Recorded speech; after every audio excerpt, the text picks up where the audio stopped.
quarantine. More like a quarantine stream. All on the internet, you know cats like to flex. Cameraman.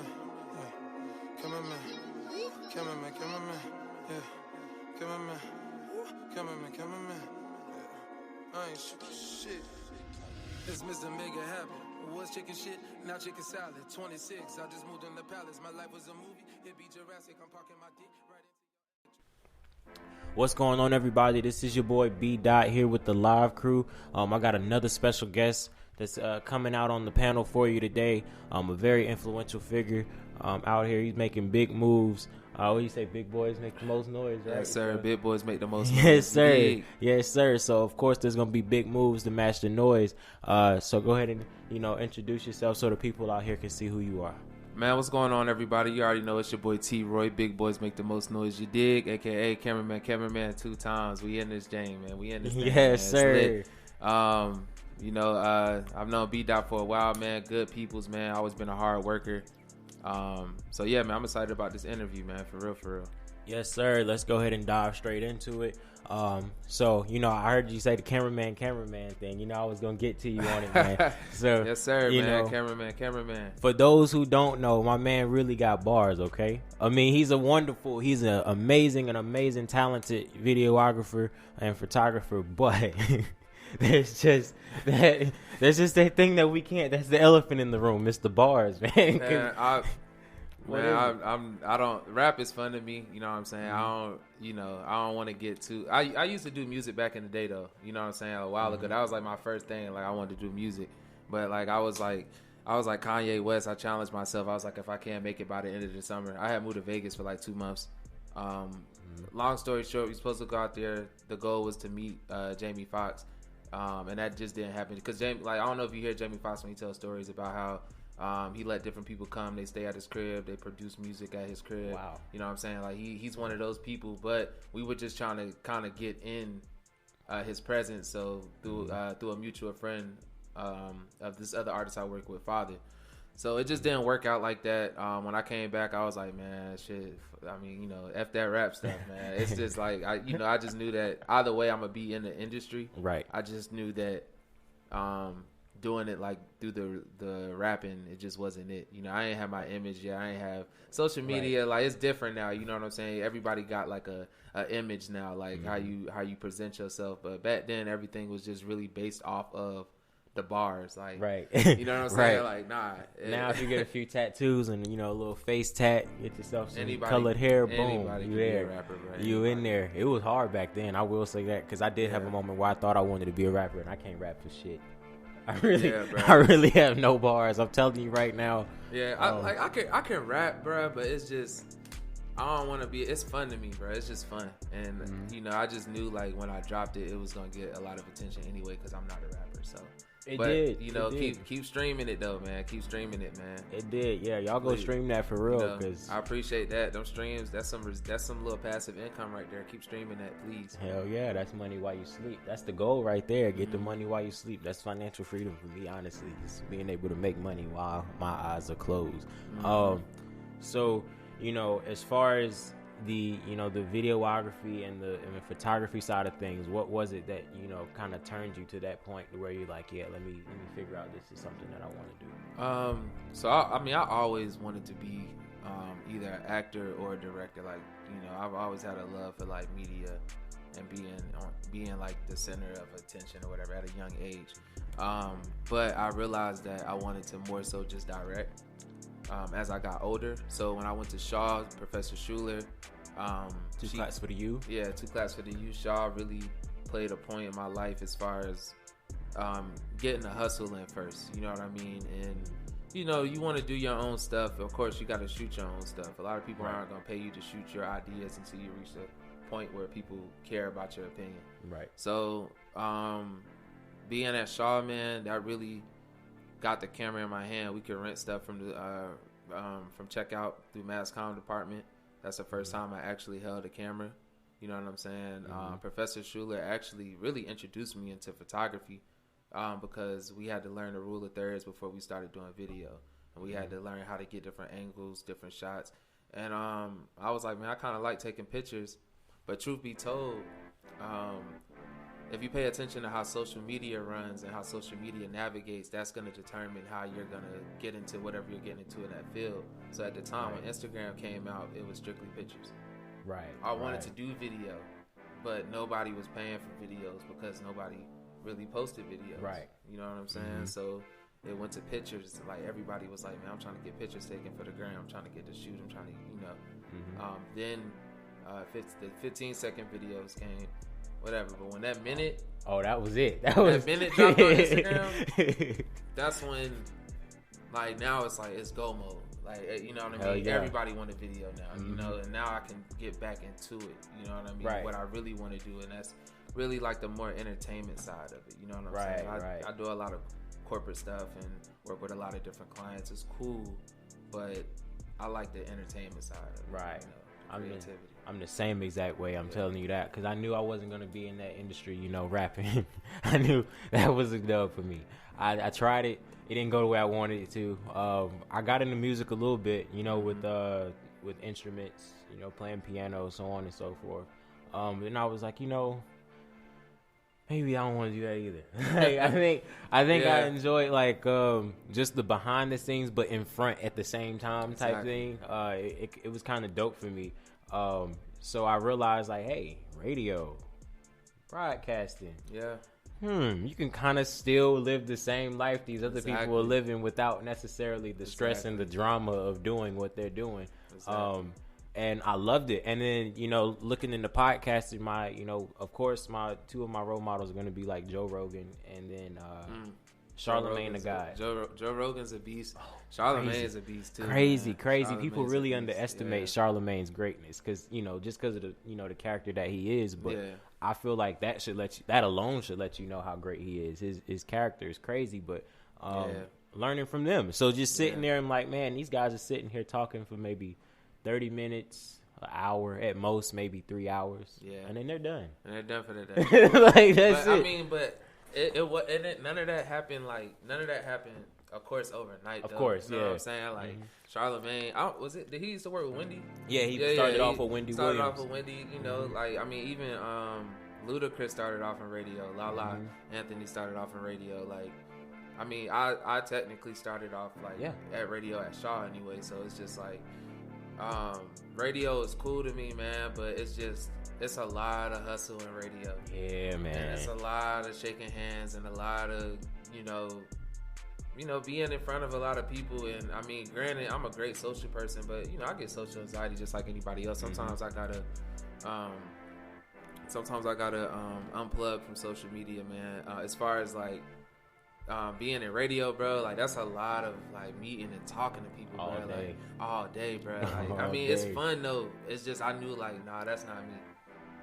I'd rather spend half of the work being on scene, talking like really working, recording, than spend the other half editing. Like, I learned it was an all day process, like, cause I'm a Cancer, so I'm naturally like one of those people that's like, nah, like I'm good. Yeah. Like I'll talk to who I need to talk to, and after that, that's it. You won't get anything else out of me. But doing this definitely made me learn that you kind of need to talk to like everybody, like anybody and everybody you have an opportunity to talk to. Go talk to them because people aren't going to know anything about what you got going on until you go network. And speaking of networking, that's why your event is crazy, man. Like that. That thing is incredible. For those of you that don't know what I'm talking about, it's called Connect the Culture. And how long have you been doing it now? So this is going on the second year. We're in year 2 now. So it's like a year and a half of doing it. We're about to hit the second year. Not exactly in year 2. Because it's really fresh, man. Yeah, but it's like it picked up quick. The first one was crazy, man. I was so mad I missed that one. That was one of the okay. Like, all right, we got something here. Like, you know, but it was different though because we were able to do a lot more pre-COVID.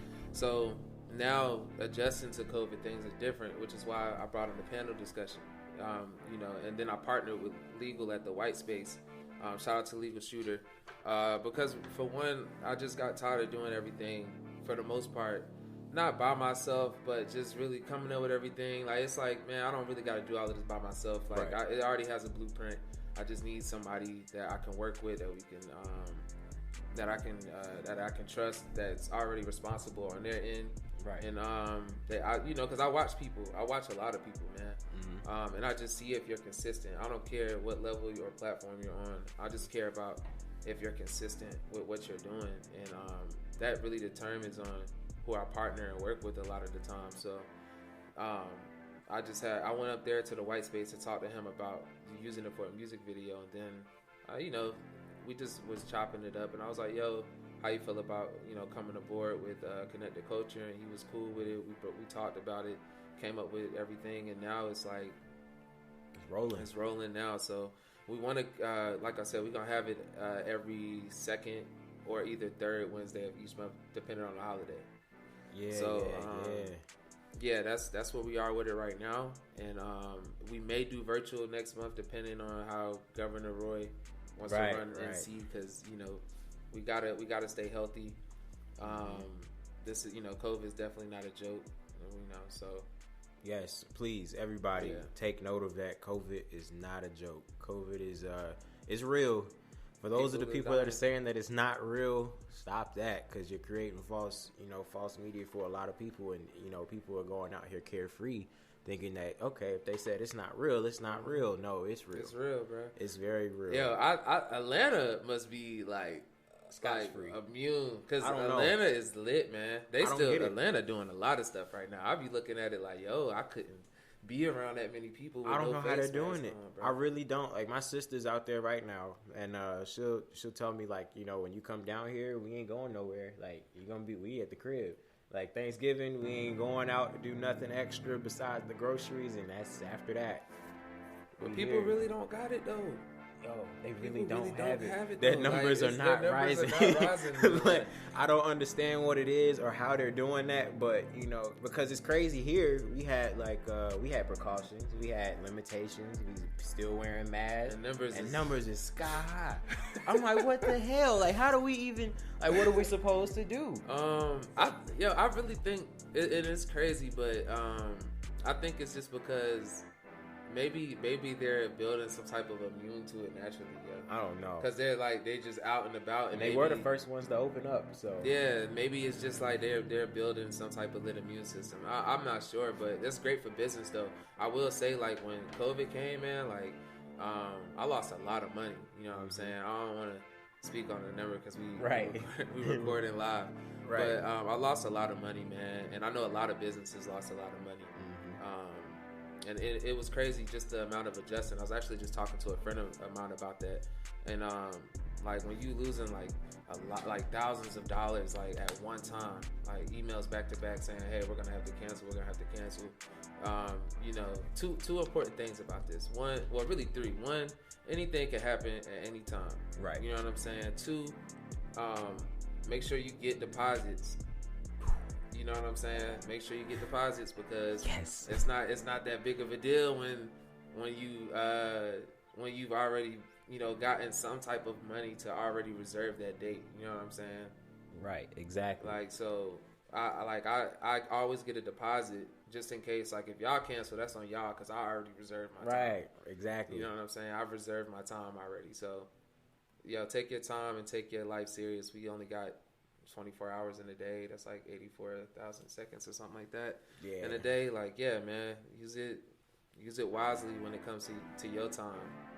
Right. Especially for ones that have kids, or kids are on the way, so on and so forth. And again, speaking of on the way, congratulations. Yeah, congratulations. Yeah, we definitely excited about that, man. I'm definitely excited to be a girl dad, man. It's lit, man. It's definitely lit, and it's not like it's with some random person, right? That I don't know, Right. That I plan on. Disclaimer: this is not a random person, this okay? Is not a random person. Like, this is somebody that I actually already planned on being with anyway, until the end. So it's cool, man. And We just reached our 1 year anniversary too, like on Monday. Yeah, I saw that as well. Yeah, which is a funny couple, man. Man, well, she be doing a lot, man. Y'all are a hilarious couple. I swear, it doesn't matter. I'll maybe click through my stories and then I see you up there. I'm like, oh, here we go. Yep. I'm like, I already know it's about to be something. Man, it's crazy because my mom, man, she celebrated. She's been clean for 28 years, man. And That's what's up. Yo, it's crazy because our anniversary is actually on her anniversary. Wow. Like, yeah, she was like, "Oh, y'all anniversary would be on my clean day anniversary." I was like, "Wow, that's what's up." Wow, that's crazy. Yeah, that's what's up. That's lit. You know, I'm not saying that that's like anything miraculous or anything, but it's shit. You never know. Yeah, I pay attention to. I don't believe in coincidences, but I pay attention to like when things align. Yeah. Yeah, that's like I'm the same way. I'm into like vibes and meditation, and I do a lot of that. I do that frequently. I'm big on manifestation. Because manifestation got me here. So manifestation, bro.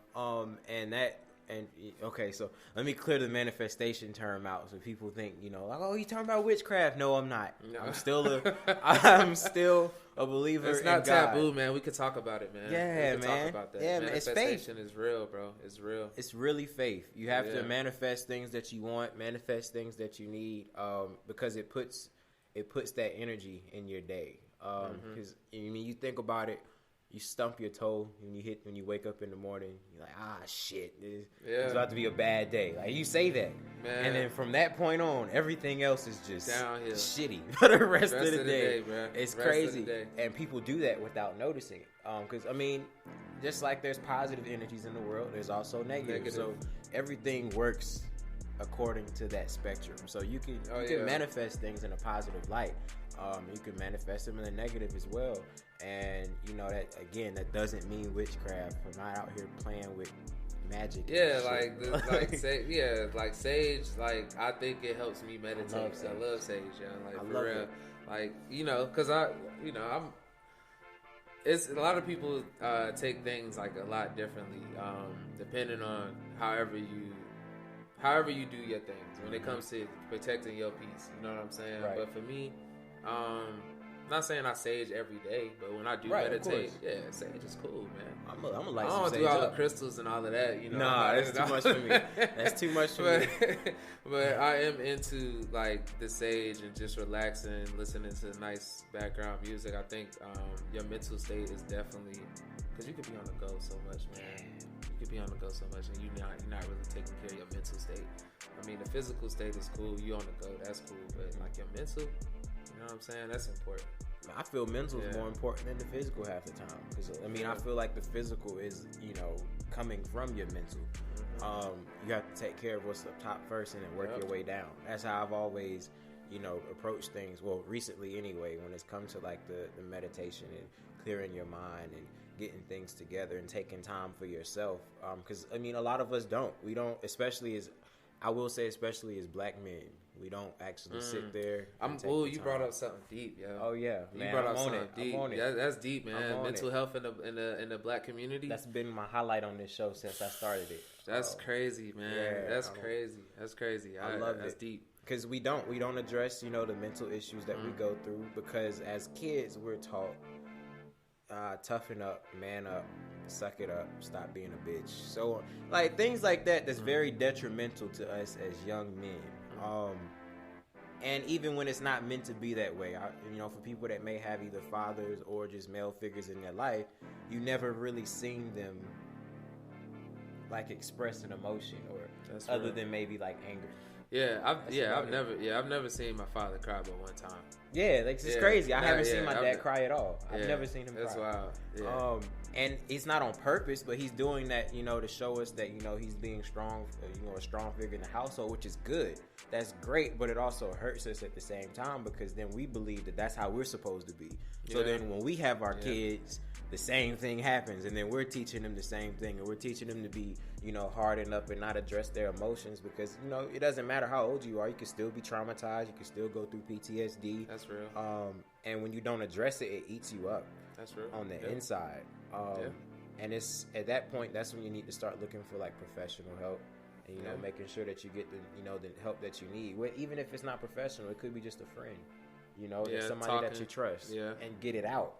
Or, you know, and find other outlets to do so, because, you know, I feel like that's just something that's very detrimental to us as a community, and it could be, not making it an excuse, but I feel like it's a root for a lot of issues in the black community, because we don't address that mental health. And we kind of just sweep it under the rug. And you see, you're dealing with, you know, people that are not African American. They're gonna go get that help. They get some, for the most part. Some of them will. A lot of them do. They, you know, because when we talk about having a therapist, they go, "Oh, you crazy as hell. What's wrong with you?" I mean, and I think that's I don't know. It depends. It does. I would say it depends, because I would say, like, black. That's why I really got so much love for black women, because black women are really the first to address that they have a therapist, or they need to talk to a therapist, or, you know, they'll suggest it. It's not, you know what I'm saying? It's not really the whole black community, but I will say that black men really put therapists on the back burner. Then when you go sit there and you talk to somebody and you dump that load, man, like, you know what I'm saying, you realize, like, dang, man, I've been carrying a lot of stuff, you know, and it also is. It's deeper than that, even with the music, man. Like, that's why I really always try to be creative from a director standpoint, because I don't really do when I say, like, ain't no pointing guns in my videos, like, I'm serious as hell. Like, I feel like at some point, man, you gotta take some responsibility to what's being portrayed out there. Like, like, I don't think, like, us as directors, like, everybody is so money hungry, but people aren't necessarily realizing the type of power that you hold. So for instance, it's a lot of people that are in this culture of media that take that and be like, all right, well, I know kids are overdosing, and I know they're going out here getting high, shooting each other, but I'm gonna just direct another video showing guns and drugs, and push it out there to the masses of oppressed black people that are gonna watch this, and then they're gonna do what? It's just like, it's, for me personally, that's why I only work with really one artist now, and that's Jack Doyo. Shout out to him, by the way. Yeah, he's dope, man. He's super dope right now, and I really only work with him just because I only got to worry about one type of energy I got to deal with. I only got to worry about one type of style of music that I'm dealing with, and on top of that, we can always get more creative with stuff. Like, yeah, I mean, you can be about all the stuff you're talking about, but you don't really have to show all of that, man. Because at the end of the day, ain't nobody watching it but kids. Everybody else working.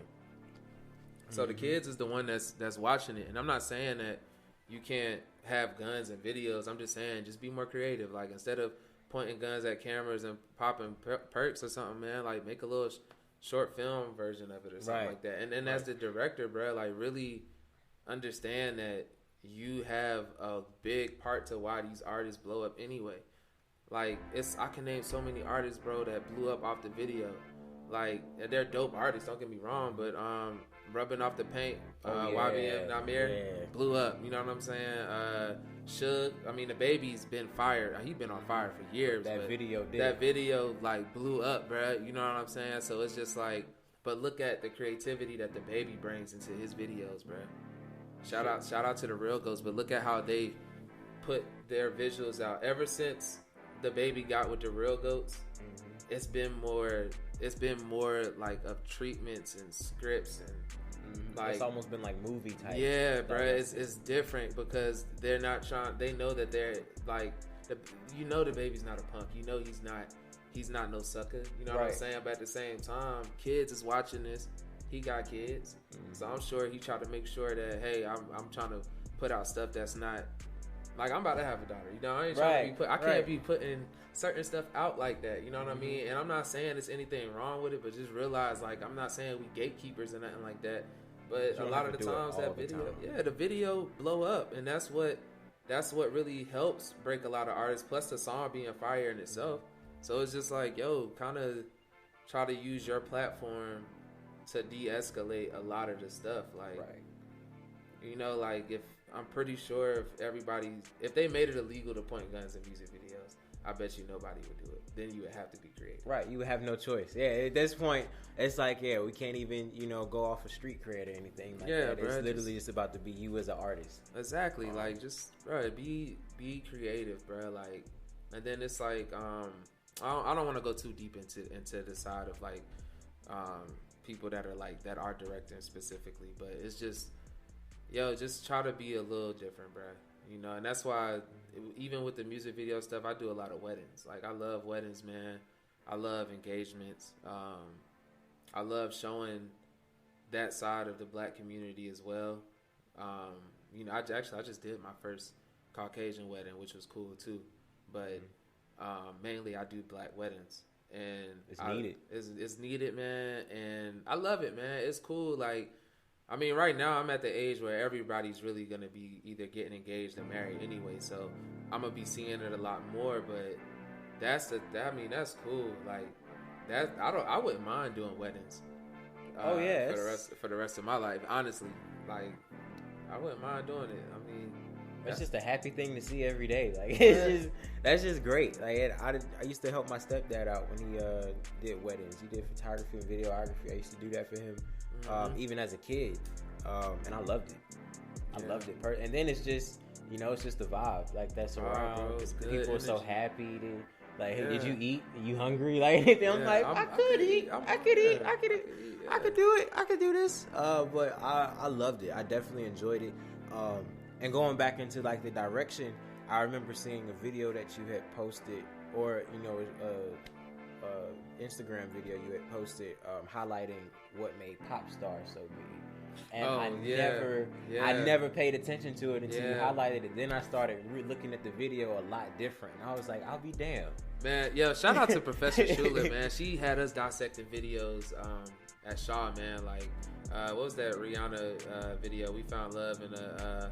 I know what you're talking threw about. Up, but it was the ribbons that was coming. Like, it was like that one, like video, the video of the year or something like that. But either way, when I looked at Popstar, and I think then they end up winning. I think they end up winning some type of award too. So I think Urban Hip Hop Award or something. They might have. I have to look into it. They might have did. Yeah, Popstar. They should have if they didn't. Man, what I really I be watching a lot of stuff, and I pay attention to a lot when it comes to media. I just love it, and when I looked at that video, I noticed like when you get to a certain point, when you're working with different artists, or even when you get to a higher level, everything is more simple. Everything is like simplistic. Like, it's just right. So you don't have to have all the graphics and all of this crazy stuff. You can really just show what's there. And with Popstar, they did that, man, and it was so simple, bro. Like, who's better than Justin Bieber right. to be the pop star, because he is. There was no fancy text. Everything was stickers on the wall. Right. You know what I'm saying? It was natural, and that's my style. I like simplistic stuff, like just making it dope, like believable. Right. I'm the same way. I love simple, straight the way that it is. Because people, a lot of times when I have guests on this show, they be like, you don't have any, like, you got no book or nothing? Like, no.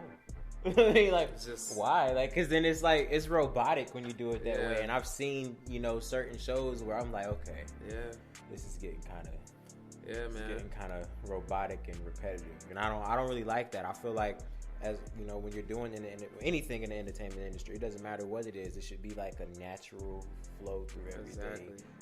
Because people, tend to flock to that a little bit more than they do anything else. Like, and I'm sure, when you do engagements with other people, they're like, oh, I'm already knowing one of their biggest compliments is like, it was a great experience before they even get to the actual work itself. I know that's one of the first things they say. It was great working with them. Man, what you know what? That's crazy. Like, I just did a shoot for someone I know through Instagram. Her name is Tori, but I did a birthday shoot for her. But she just was like, thank you for like the experience, because it's like the energy is up. You know what I mean? It's like good energy. Everything is good. And then when you get the work back, it's just like, I didn't even have to ask. Right. I know.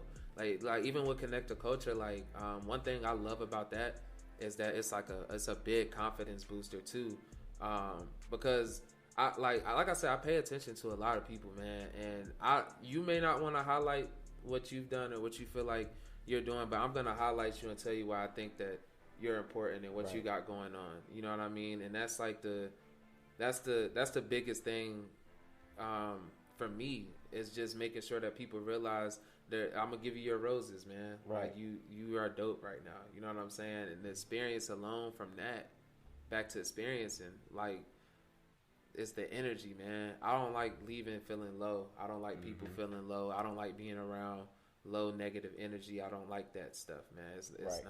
It's not good at all for me. And you can feel it. You can feel bad energy. Like, you gotta trust your gut, and you can tell when stuff is not right. And that's why with experience, like when I work with people, like, you don't, like, if you notice, you've never seen me post a flyer saying book me. Right. You've never seen me post anything. It's really just off of you represent your brand first. You know what I'm saying? If you are on, like, people rocking the Big Boys Make the Most Noise face masks. Like, if I was out here doing grimy stuff and I was a bad person, they wouldn't be buying my shirts and face masks. Right. Like, they'd be like, nah, bro, like, I don't fuck with you like that. You know what I'm saying? Like, you ain't solid. Like, nah. Right, I'm not supporting that shit. Yeah, I'm not supporting that bullshit out here. You know what I'm saying? Like, but nah, it's real. Like, you gotta really be that person, not only in front of people, but like, if somebody was a fly on your wall too, like, are you still good energy? You know what I'm saying? So that's important for me, is people having that experience. Like when we leave, when I finish working with you, we gonna feel like we known each other for at least 10 years. You know what I'm saying? That's just how genuine the work is, how genuine the experience is with me anyway, man. I take everything serious as far as, like, just being on time, making sure that my team is there on time. Like, I don't overcharge you, and I'm not undercharging, because I need you still got the but I'm charging you what it's worth to get not just myself, but the team that I work with out there, and really make some dope stuff, some dope content. And just, all I ask is that you trust the process, and if you trust me, we got it, man. It's gonna work. You know what I'm saying? Because I feel like my name is on it too a lot of times. So I never want to feel like I'm putting something out there that I wouldn't want to put out there. You know what I'm saying? Especially when it's your craft. Like, I never really paid attention to that until I started doing this. Because I had, one interview that I did, and she was like, can you just drop it? Can we just get it out? I'm like, I can't. I really have to sit here and edit this before I let this go. I can't just let it out like that. She was like, we could just starting out. Like, it doesn't matter. I prefer to, if it's something that you're passionate about, you're going to want to make sure that it's, like, to the best of your ability. Yeah. And it may not be perfect, but it's, it's the best that you can get it at that point, at that period of time. And I feel like, once you start taking stuff like that seriously, for everybody that's, trying to figure out exactly what they want to do, anything you're passionate about is something that you should do. And I feel like as long as you're passionate, it doesn't matter how much success you find from it, but it's the fact that you're doing it. It's the self-fulfillment that you get from doing something that you really enjoy. And I just had a moment with this, because this podcast has been going for 2 weeks, 2.5 weeks. Yeah, really. Man, this is good. I really wish I could show my the people on live, like the setup, man. But this is a fire setup, man. How you did this, man. I appreciate it. I'm gonna definitely plug you in, man. Like, yes, I'm sir. plug Yes, you in sir. with a lot of people. There's a lot of people that's, like, outside of this, bro. Like, just being able to offer this setup for people, bro. Not even just, like, here, but doing this at live events too, bro. It's becoming, like, a really big thing, and I had to really, because I thought about doing this, like, 2 years ago, but I procrastinated. I let work get in the way. I let other things get in the way that I shouldn't have, and it kind of you always had that one moment where somebody has to come and, like, pull you down, like, just be like, yo, what are you doing? Yeah. Like, because I told my brother this is what I wanted to do, and he literally had, like, that slap moment. He was like, nigga, like, come on, together, like, bro. Do something. Like, what are you doing? And I was like, man, I got work. I got to pay. He's like, man, fuck that. If this is what you want to do it. Just start. Right. He's like, that's the hardest thing. Just start bro. Start it. That's it. Yeah. Like, I do that. The only thing I'm not so good with starting this day consistent with is working out every day. Other than that, the same way. Man, that was the best piece of advice that anybody has given me. Because nobody's going to give you anything. but they'll tell you to like, yo, just start. Like, Just do it. Just do it, bruh. Like, bruh, you got money, bruh. I don't care. You got money. If you're paying bills, you got money. Right. You just got to look at what your habits are and cut back if you need to get something. But if you know you want to shoot pictures, bro, buy a camera, bro. It don't matter what kind of camera you get. My guy Krishan started off with a Samsung. Like, I'm talking about a Samsung camera. Like, this is one of those like $125 camera. Maybe a $290, maybe $290 at most. Right?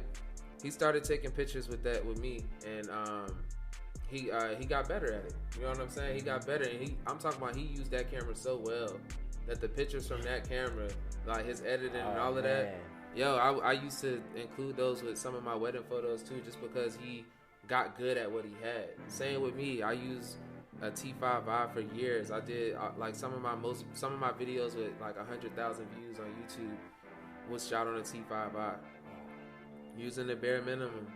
Like, I use what I have until I'm like, okay, I need to get this for this. I can only get this if I get this. You know what I'm saying? It. Like, bro, there's people out here shooting movies on iPhones. On phones, yeah. You know what I'm saying? It's people out here shooting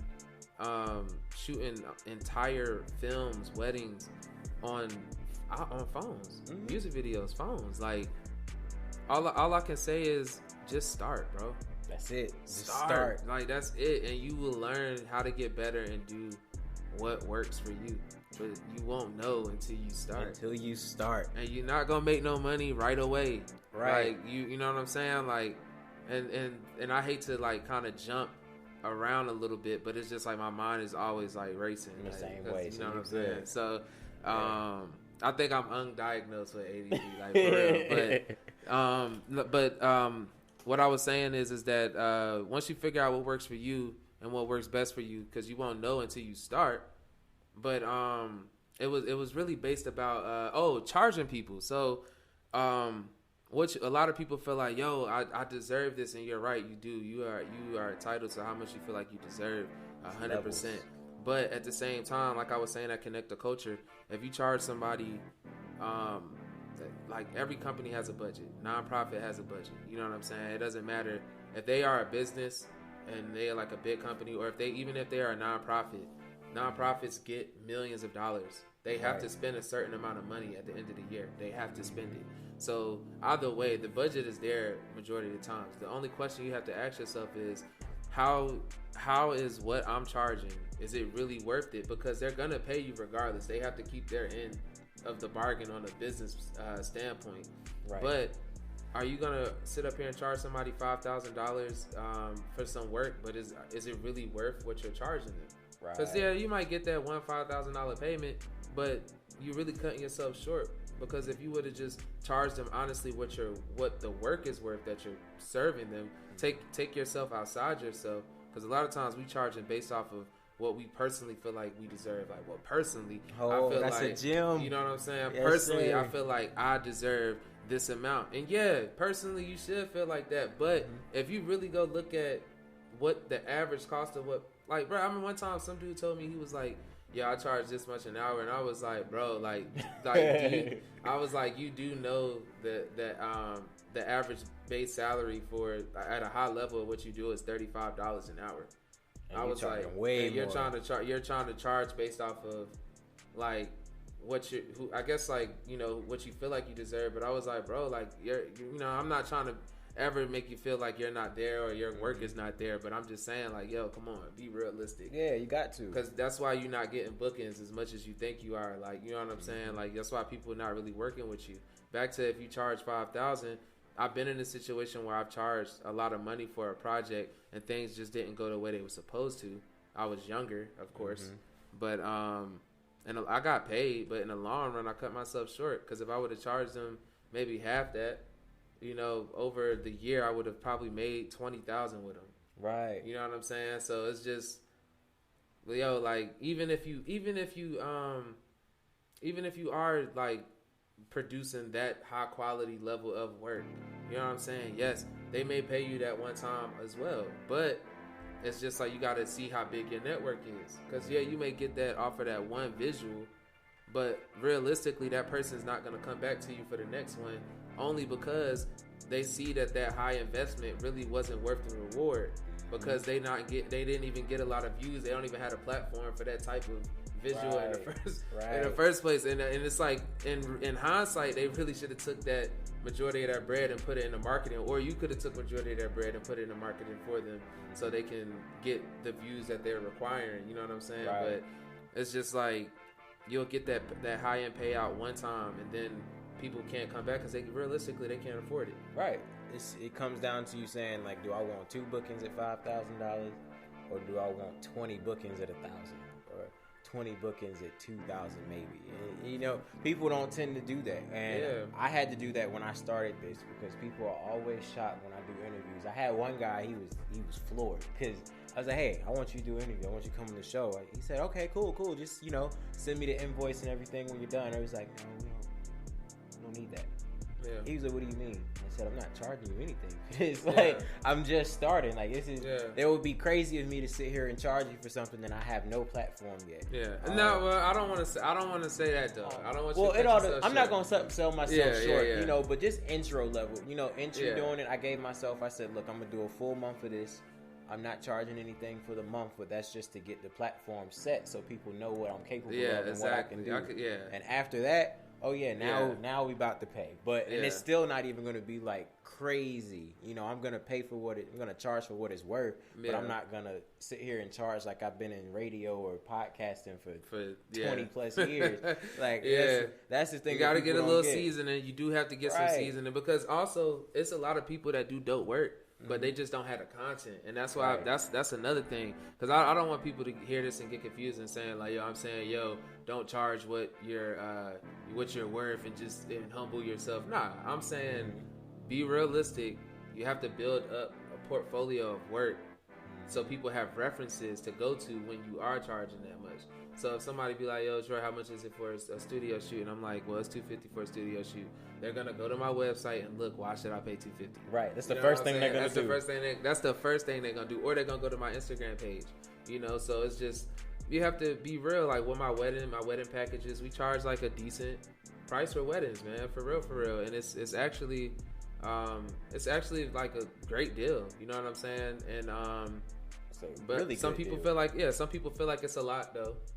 You know what I'm saying? Some people feel like it's a lot, but I'm just like, at the same time, you're gonna pay for what you get. You're gonna pay for what you get. So if you want to pay for some $50 photos, go pay for some $50 photos. That's cool. That's crazy. I'm cool with that. $250 is a good deal. Oh no, Now for weddings, I'm not charging $250. It's more than that. Oh yeah, absolutely. Gotta add a zero on there. Yeah, you need a few because some weddings now. That's some work right there, and I knew that as a kid. So I was like, oh no. And that's an all day thing, you know. But also, it's not just about me. I care about the people that work with me too. Right. So I definitely pay them what they're worth. You know what I'm saying? For having them out there for the day, I at least try to make sure the team is taken care of. Make sure if we do travel, like I learned to start including lodging inside my contracts. You know, to make sure that I'm not paying out of pocket for my hotel. No, you asked me to be here. You know what I'm saying? So if you want me to come here, then I gotta value my time a lot more, because I gotta stop spending so much money of what I'm getting. Right. You know what I'm saying? Over things that should be taken care of for who's booking your service. A lot of times we be so scared to ask for shit. People will just be like, okay. Yeah. Oh yeah, that's fine. Like, you charging $500 for a shoot, you ask somebody to come out with you, even if you be like, bro, I got $100 for you. Like, this is when you first starting. They be like, all right, cool, that's $100. Then you forgot you got to rent a lens. Right. You know what I'm saying? And you might need it for the weekend. So boom, that's like another $60 right there. Now you down to $3 something. You know, but like, you still got bills. Like, you know, you gotta be realistic. You know, but when you first start, the first wedding I did, I charged $600 for photography for the whole day, and that was for me and somebody else. So, which is great. Which is great. That was cool. But when it was all said and done, and I look at for them anyway. Yeah, great for them. Yeah, great for them. But it's fine, and it's not. And I'm grateful that they booked me, because I never did a wedding, you know. But I did a good job though. You know what I mean? And off that wedding came another wedding, and then when you start your business, your network of people that rock with you are gonna be people from your circle.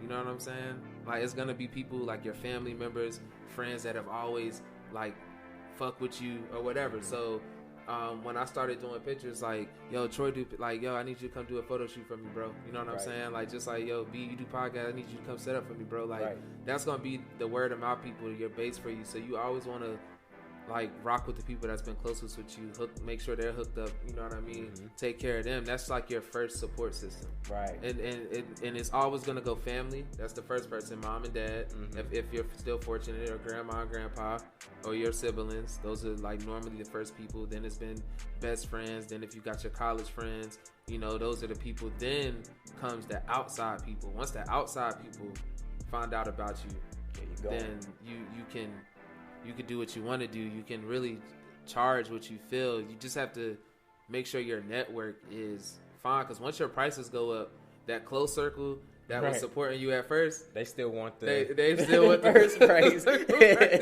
You know what I'm saying? They want that. They need that. You know what I'm saying? And it's cool because that's how you approach them. That's with anything. If McDonald's started charging $3 for a McChicken, I'm gonna be bad. Oh yeah, I'm gonna be tight. Yeah, I'm like, yo, hold on. Like, now. yeah, this is a meal. yeah. Okay, You gotta be real. You gotta be realistic. You have to be realistic that people are not gonna like that, and then they're gonna be like, well, dang, you charging that much like for that? You know, it's just it's cool. You know what I'm saying? Of course, you gotta look out for your day ones. You have to. You know what I'm saying? It's not an issue, but when it comes to the new people that's coming to you, you know, of course the amount of people that are supporting you, the numbers may drop, but it's just you're making up for it by the price that you're charging, which you honestly should. Right, as you should. Like, you know, if you're doing something and you've been doing it consistent for 6 months, you are technically a professional at what you do. Yeah. You know what I'm saying? You just have to continue to get better at it. And like, practice. Cops are professional in 6 months. They get badges. Yeah. You know what I'm saying? Like gun and all. They'll protect you in 6 months. They get everything. Like, you know what I'm saying? Like, it's real. Like, so if you've been doing something consistent and you've gained and you've made some type of money off of it more than once, then you are good at what you do. You just have to continue to get better, because the people that do what you do are always going to continue to get better. And the younger people. Shout out to the young people. Yeah. Like, they coming in younger, knowing what you already know and then some. So you got to make sure that you're on your P's and Q's, and you got to make sure that you're getting better. Like, invest into your craft. Like, I mean, in equipment alone, man, I spend a lot of money on equipment. Oh God, bro, I'm looking right now. Like, bro, you got these some nice ass mics too, man. I ain't gonna lie. This look like some battle rap mics. Like, the people always want to come in and start freestyling when they like, shit, I'm about to freestyle. They put the headphones on and they get lost. Like, that's these are some nice microphones, my brother. I appreciate it. These things was not cheap. Look, for people that are getting into business, you don't have to spend, a hell amount of money when you first start, but eventually you want to start getting, the equipment that you're going to need for people to take you serious, because I've realized that's honestly been what's kind of propelled me a little bit further, is the fact that I switched from just recording on the phone to like this. Yeah. So now people are like, oh, okay, you're serious. Yeah. So that I'm like, I'm serious now. Yeah. We got real mics. When you pulled up, I was like, okay, you got the stands. Okay. I was listening. I was like, okay. Because, sometimes people show up, because I really get upset. As a filmmaker, I get upset over bad audio. Mm-hmm. Audio audio is like so important. And I mean, your audio sounds great. You know what I'm saying? Like, I'm listening to myself now, but I get really when I can't hear what somebody's saying, or I hear like a hiss sound in the background. Right. They can't see behind us, but I even set up the soundproof. Yeah, the little soundproof booth, just so we are not getting too much bounce around. You know what I'm saying? Mm-hmm. So yeah, man, like. This is golden, bro. Honestly, man, I can't wait to help push you out there with some more, man. Sir, I appreciate it. Yeah, man, it's a lot of people looking for stuff like this that have things they want to talk about. You know what I mean? And they just need the platform. That's it. I did a whole entire podcast, because I tell people all the time, like, yo, I'm here for video. Mm-hmm. Like, I can do audio, but that's mainly like if I'm interviewing one person. Right. But to do a podcast setup, you have to be able to run multiple microphones to get the audio for one. And I need to run those microphones to my camera. How's that gonna happen? Unless I'm at the point where I can get a $600 mic set up. You know what I'm saying? Right. It's just So- easier to get get your little interface, plug it into your computer, Man, and let that thing go. That's it. yo, Once you get everything, lined up and measured up. I mean, because for the most part, I'm kind of slacking with this one right now. But this is my second interface. I have a first one where I got it all marked, so that way I know from people with their voices, because I already know their voices, so it's already marked. Yeah. But it's good to invest in yourself, people. You guys can't, be scared to invest in your craft, because you never really will take it seriously until you start investing into it. Because I'm telling you, if I didn't pay for this, yo, it would have been like, I'm not 'cause missing nothing. I've been interviewed by a few people, and I just never dropped. Like I'm gonna tell you, I've never dropped them because I didn't like the audio. And when I did my interview with Marcus was like, yo, I want to interview you. You're doing a lot of dope stuff. And shout out to Marcus, yo. Marcus is like, Absolutely, man, what? IMDb certified. Couple of movies on Amazon Prime right now. Oh. Like he's from Shaw. Like, yo, I'm super proud of him, man. We've done a couple projects together. And don't sleep on Shaw University. don't sleep on it, man. Shaw got the gems for real, because you got to get it. You got to hustle at Shaw. And no lie, man. Like when he asked to interview me, I was just like, well, I'll do it, but I'm gonna just bring in my own people to film it and to mic me up and mic you up, because I want to be able people to hear it, like what I have to say. So, but I was like, nah, I feel like he got his own setup, because I did go to your page and I saw that you had you had like a mic, and I was like, something telling me he got it set up. I'm not gonna bring nothing. I was like, I'm not bringing anything, man. And yo, what, man? Yeah. This is dope, man. So, like, yeah, man, definitely like stay at this, yo. Like this is what people need now. Like now, this is like great, because, like I said, bro, I lost a lot of money when COVID came, and the pandemic, and everything switched virtual. Like Zoom is lit.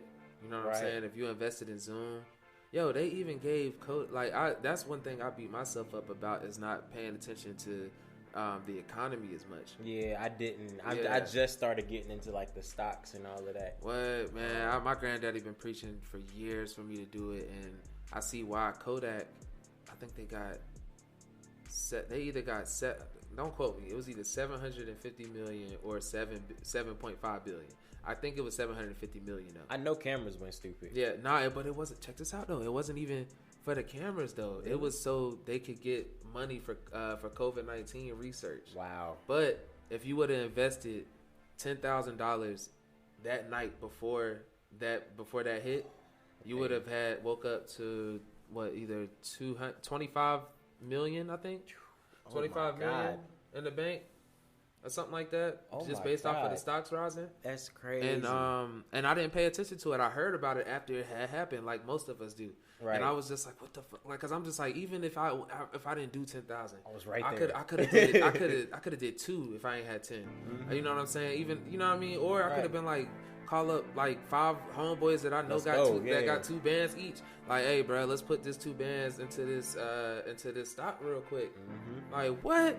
I did the same thing. I just got into stocks. I invested some into like Sony.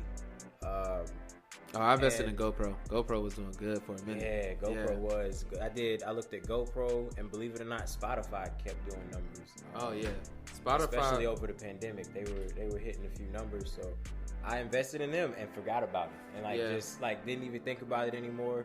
Then I got a notification from my Cash App, and apparently it went from, because I invested, I think the only thing I put in Sony was like $30, and then I got like a return and it was like $50, which I mean is, for most people it's like, okay, that's only $20, but at the rate that stocks kind of go, for it to go $20 up from what I invested, that's crazy. Yeah, I'm gonna tell you, I don't want to go too deep into stocks, but I did invest some money in stock through Cash App one time. And I think I put like $300 in on GoPro, because a GoPro share was only like $30, I think. Oh yeah. So I was like, man, I'm about to buy like like, just real quick, right? So I had put my money on it, and it was going up in the morning. I'm talking about that joint was going like, I think I was up like already $30 or $40 or something like that. I literally took a shower, got out the shower, checked my phone again. this joint said -$15. I said, oh my God. So I had to learn that you have to get a certain type of, it's an app that you can look at that's more realistic to how to stop. Actually, How to watch the trend. But yeah, because when you're on Cash App, it's like a delay. Mm-hmm. So you could be up some money and then it drops and you don't realize it till afterwards. So that's why I was like, man, it's probably best for me to just get an accountant or something. Yeah, to keep track of that, because it's a lot to keep up with. It's a lot, man, especially when you got a lot going on, you know. And we are only one person. And shout out to like my business partner Wolf, man. He's my partner here at Creative Innovations, and we just decided to go ahead and get an assistant, man, because I was like, yo, you don't really have time. You be doing a lot. I don't really have time. I be doing a lot. Mm-hmm. So it's just like, yo, we need to get somebody else in here. So, you know, just help us run stuff, man. And that's important to ask for help. I had to do the same thing, and I'm not even like super busy yet. But I'm getting to the point to where it's like, okay, I'm gonna need somebody to help me keep track of this, because it was maybe 2 days ago. I had 3 interviews booked for that day, and I thought I only had 1. So I do the first one. I'm like, whoo, all right, done. Yo, get shut an Apple everything Watch down. I got to. Yeah, he's letting me know that watch is worth it. Man, what? He's letting me know that. So, bro, like legit, I got to do it. I got to do it. Yeah, my girl had got me this Apple Watch for because it helps with workouts and stuff too, man. Like right now, I know I need to burn like another 400 calories before the end of the day is out. Oh, it tells you how long you got before you need to do it? Nah, I just know that I have to burn a certain amount of calories, because it's like it's called a fit. I mean, it's not a Fitbit, excuse me. It's called Fitness through the Apple Watch and linked to your phone. But legit, man, it's good, bro. Like, it keep you up track with stuff. I get all these alerts. Like, I literally, while we was here, I saw that I had got booked for something. Like, oh, that's dope. Yeah, so I get all my alerts to my watch. You know what I mean? And to your phone. Yeah, and to my phone, and I could text from it too. So it's just great to have for business purposes, man. Like, I got to get one. And it keep you. It let me know my reminders for the day. Like, you know what I mean? Like, oh, that's wild. Show me my reminders, workout, all of that. Like, so I would definitely suggest like getting an Apple Watch if you are in the field of entrepreneurship. Yeah, for real. I'm gonna have to get one, because the way my mind works sometimes, I do have that little ADHD moment or ADD moment where I'll be like, okay, cool, got it, and then something else pops up, and then I completely forget about what I was supposed to be doing before then. But you had touched on a topic that I wanted to elaborate on, as far as, you know, knowing, you know, your way up. You start off with your closest circle, your family, and then the people outside, and then it moves up. Now, the thing that I also wanted to highlight for that is also remember that you cannot forget about the people you met on the way up. And, oh man, I'm so glad you brought that up. Because I've met people like that, and it's just, it kills me on the inside, because it shouldn't be that way. Especially if you know you surpass the people that helped you on the way up. Then at that point, it's supposed to be like, okay, I got you. Let me pull forward and pull up. So, you know, people forget to do that, and we have this crab in a barrel thing going on with a lot of people. So, you know, they use you to get up, and then after that, they don't talk to you anymore. You don't hear from them anymore. Before, you used to hear from them every day. Mm-hmm. So on and so forth. They'll be like, hey, how you doing? How's it going? And then once you get them to where they need to go, they just drop you. So as people in business, I don't want to say that you're not going to get anywhere. I mean, because, you know, everybody what's for people, what's for you is for you. But at the same time, you're putting bad energy in the air when you do things like that. Especially being a business person, you want to make sure that you don't forget about the people that helped you along the way. That's just, that shouldn't even be something that has to be said, but it is. You know what's crazy is that you're not lying. I had a serious talk with my team of people that I was working with, because I was talking about business reciprocation. Like, I was just looking at my Cash App, and I was looking at like different ways that I was paying people, and I was like, yo, I'm paying people like a lot of money throughout the year. But I was like, if I look at the receipt on the being like the receiver side of things, I wasn't getting anything back. So I was like, yo, like, if y'all want to work for me, that's fine, but that's not necessarily the way we want to go for. I want everybody to be like able to book their own things, be their own boss. That way y'all can throw the bag back sometimes, because I feel like I don't want to have to meet everybody and network with everybody, talk to everybody, book everything, because then it becomes like a you can't help but get big-headed, or not big-headed, but have like a bigger ego or perception of how you're doing things. But it's like you should want everybody around you to have their own thing going on. That way everybody eating, because if everybody eating, then it's like, yo, I got some work with you this week, I got you next week.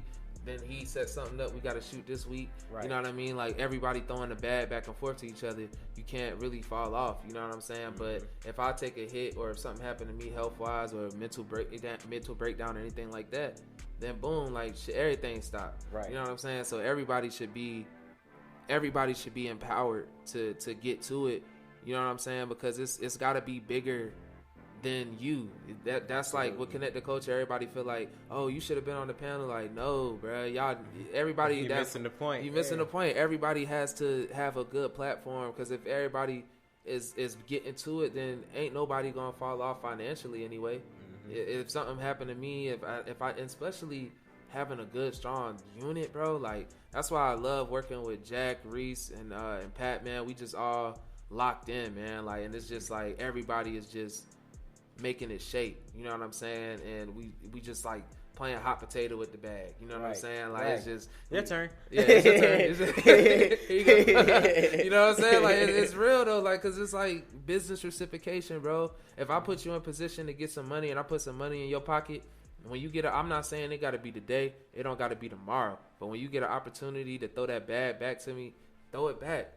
You know what I'm saying? Like, and as you were saying earlier, if you surpass somebody that comes up, like, nah, I'm not gonna say that you owe me to bring me along. But I will say, like, if I'm going up and I surpass somebody that I looked up to that was a mentor to me, if he's not necessarily still like elevated, or if he's like, it depends on his mind state. I might not be able to bring you where I'm at, because you might be on some other type of stuff. You know what I'm saying? Situational. It depends. You know what I'm saying? But if you're a good, solid dude, and you've always been putting work in, and you've been waiting for that moment, I can never forget about you. You know what I'm saying? I can't, like, and me, I've been working with the same people. Like, without the group of people that I work with, I would absolutely be like nothing, bro. Like, to be realistic, because it takes a team to do everything. You know what I'm saying? I can get things done, but I would be a one-man show, and I've been doing that forever. And like last year and this year, well, really, actually, since Jason and I really took off with the engagements and the weddings, you know what I'm saying? Like, that's when I started learning how to work with people consistently. Right. So yeah, man, I'm glad you brought up business reciprocation, bro. That's like important, bro. It's so important. It's bro. Highly important. It's so important. You never realize how many people don't pay attention to it until you start to think. You're like, wait a minute.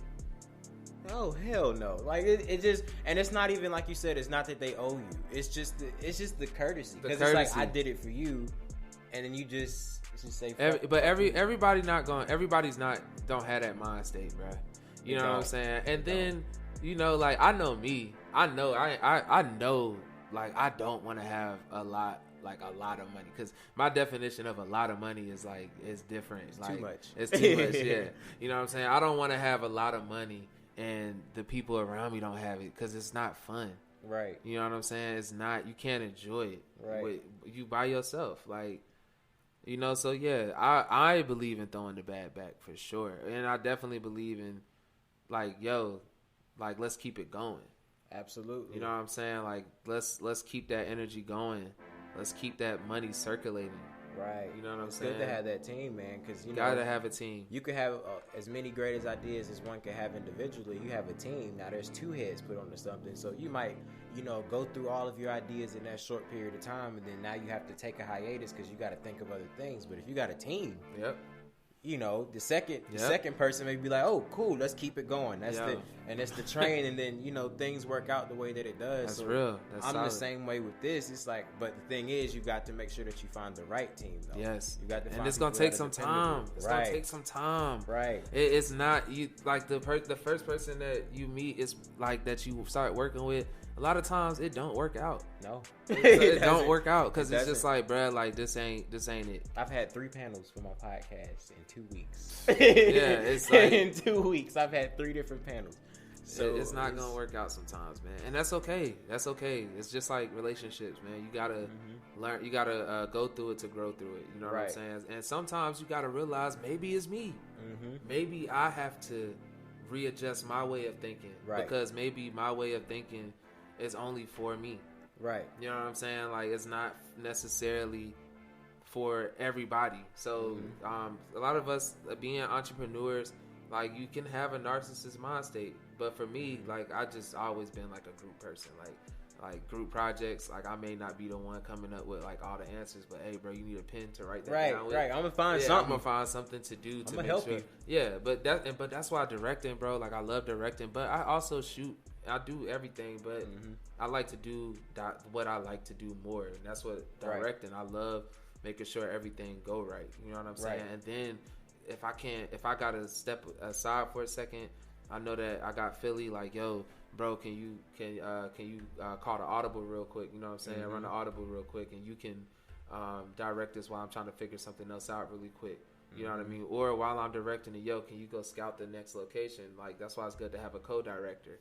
You know, so it's different. There's so many different ways to separate responsibilities, and break them down amongst yourselves. Like, it's like assembly line, right? That's really what it is, and it gets it done so effortlessly. But I do know when I first started doing this, when I first put some effort into it, like a year ago, I had to sit with, you know, some people of mine, and they gave me some advice. They were like, hey, you know, I get that you want to have people to help you out, so on and so forth. But I know the first problem I had was, you know, people not taking it as serious as I was. So that was frustrating me a lot. So I'd be like, man, fuck it, just don't even worry about it. Like, right, just don't even worry about it. Man. I got it. Nobody's gonna take your dream more seriously. Exactly. Nobody. That's exactly what I was gonna say. So they were like, look, this is your passion. These people weren't even thinking about this before you hit them up, probably. So, I mean, of course they're willing to help you because, you know, they fuck with you. So they're like, okay, yeah, we'll help you, but this wasn't on their agenda. So it's not going to be something that they take like, oh, this is like all I'm doing. Like, they're not going to put their all into it because they've got other things that they want to do as well. So he let me know, you know, if you're being, you know, a leader at that period of time, you have to be able to recognize that just as much as, you know, you have going on, you should acknowledge the fact that they're coming in to help you when they have other things going on as well. Exactly. Respect so people's time. Right. Respect people's time. You know what I'm saying? One thing I stopped doing is getting mad at people for doing what they want to do with their time. Right. If I ask you to come here to do something for me, and you were like, okay, and then the day of you were like, don't show up. Okay. Like, you inconvenience me, but I can't be mad at you. I can no longer be subjected to my energy being fucked up, bro. Like, it's cool. Like, you can't be mad because that's their time, bro. Right. You don't know, and then you don't know what people be having going on. If they just some lazy asses, that's on them. You know what I'm saying? That's they blocking their blessings. Right. You know, but other than that, I stopped being so upset. Now, if I pay you to come do something, that's different. You know what I'm saying? And I pay everybody, bro. I've never not paid anybody. You know, it's not one person that could be like, oh, he ain't never paid me for some work. Nah. I've just always been solid on that end, and that's how I've always just maintained good relationships. A lot of relationships fall off because like that the financial aspect sometimes. Right. You know what I'm saying? So people not holding their end of the bargain when it comes to handling their financial obligation, whether it be a client. If a client don't want to follow through, like sometimes you got people like, oh, I'm gonna shoot you the rest of bread over when I get to the crib, and then it took them 5 days to get to the it's crib. Like, damn, you've been driving for a minute. Damn, bro, like, yo, you sitting there? Yeah, bro, you know, some stuff came up, you know, like, bro, nah. Like, you've been stuck in traffic for 4 days. Like, come on, man. Bro, like, people, like, and that's, I know you started off with the Cameraman song, you know what I'm saying, like, asking about that, but like if you really listen to what I'm saying, like, you know, if you don't tag me, I'm smacking you silly. I ain't gonna really smack no, I ain't gonna really smack you unless you deserve it. But I can't shoot shit for the free though. I got a team that's feeding their people. Like, for real, I can't shoot nothing for the free. When I get out there, I need my bread, like 100%. Now, if we work together like several times, bro, you know, and you good for it, you good for it, bro. I ain't out here Suge Knighting you, but at the same time, you know, just respect people's time. Like, if I ask you to come out and do a service for me, bro, I'm gonna pay you, bro. And that's anybody, bro. I respect you for what you do. So I just, you know, I want to treat you as such. And also, I tell people, like, yo, whatever I pay you, when somebody else asks you what you do, just double it, bro. You know what I'm saying? Like, allow yourself to get there, bro. Like people don't even factor in like wear and tear on their vehicles when it comes to doing business. Yeah, they don't. Like, you got a new car with 60,000 miles in 3 years. Like, how did you do that? Oh, because you was out here driving, but you ain't charging for what you doing, bro. Right. Everybody should be charging 35 cents per mile. And that's also a big thing to ask when when you're setting up these engagements. A lot of people don't do that. Some people, I've seen it firsthand, where some people don't do that. They're just so happy to get the booking. They're like, oh, okay, cool, boom. Oh, I'm booked. Then the next day, they're like, okay, send me the location. Yep. And then boom, you found out you're driving 6 hours to go God knows where. And you're like, hell no, I can't go out there. It's too late now. It's too late, bro. You already booked it. Because if you go back, bad news travels faster than quick news. I'm going to tell you that, right? Or good news. I'll tell you that right now. Yeah, we booked him, da-da-da-da. He should have been said it. Exactly. They're right. You should have been said it. Right. And we have not because we asked not. Right. You got to say things. You got to ask questions. You know what I'm saying? You have to ask questions. And that's where contracts come into play, people. Yeah, contracts. And that's something I will say, like weddings are like important. They're a very important piece of people's lives. You know what I'm saying? And now with music videos, I do have a music video contract, but normally they paying cash anyway. You know what I'm saying? Right. And which is cool, you know. But at the same time, when it comes to weddings, like, these are people's memories that they gonna have for the rest of their life. Now you want to make sure that you are backing yourself, man, before you go in there, because say if you and your fiance was like, okay, I'm gonna book him for my wedding. And then y'all book me, and then one thing happened. Maybe I don't show up, right? Or maybe I'll tell you, like, when my car had got stolen one time, I had my hard drive and my MacBook in there. Everything, man, everything was in there. My life was in there, bro. Seriously. And my car had got stolen. And I remember just, like, I had to literally ask the universe, like, bro, I just want my hard drive back. Long story short, I did end up getting my hard drive, like, some crazy way. That's the only thing I got back. Wow. Like, I got a random call to come down somewhere, and they had my hard drive. Wow. In my book bag. Nothing else was there. Manifestation, people. I had somebody's wedding on there. Ooh. You know what I'm saying? And they were like, yo, I mean, we need, like, what are we going to do? Right. I was like, man, just give it a couple weeks, maybe something to come up. And luckily my hard drive did come up. You know what I'm saying? So that really, like, saved me from having to pay back a lot of money, bro. Mm-hmm. Like, you know what I'm saying? So after that, I was like, yo, I gotta start putting stuff in writing. Mm-hmm. You know what I'm saying? Then I just covered the bare minimum, like the cost of things, the deposit, the secure the date. But then I started getting into, well, like, when I'm editing, they keep asking for a lot of changes. Why do I have to keep making 5 or 6 revisions? Out of there. Yeah, it's just like, nah, you get 2 revisions for a wedding. And I mean, and I'm giving out free game right now because this is just like, it's free game. I don't mind doing it. Right. You know, I probably won't be giving out this information anymore unless it's like another podcast or something like that. But or connect the culture. Make sure you were there. Connect the culture. That's a perfect place to actually get this information. Because other than that, I really don't have time to talk because I'll be trying to just get stuff done. Right. But it's like, when I did do my wedding contracts, I was like, yo, the revisions. Okay, well, they only get 2 revisions. All right, cool. They get the 2 revisions, but now they wanted to change the music in the background. I literally just edited this whole entire wedding to these songs that they chose, but then they asked to switch the song out. Got to pay. You got to start paying for this stuff. Why? Because it's my time. You know what I'm saying? I gotta reconfigure everything. Right. So from there, I was like, then that's the basis. You know what I'm saying? Then you get down to, okay, I gotta go there. All right, well, I know that I need to charge the bare minimum for gas. How much is that? I looked it up. I'm like, okay, it's 35 cents per mile. You know what I mean? Like, and that's round trip too, to be exact. Not one way. I have to go back. Right, you gotta go back. So I'm charging 35 cent. I'm charging 35 cent per mile. Then we get to the lodging. It's just like, okay, well, when I get there, I need somewhere to stay. You know what I'm saying?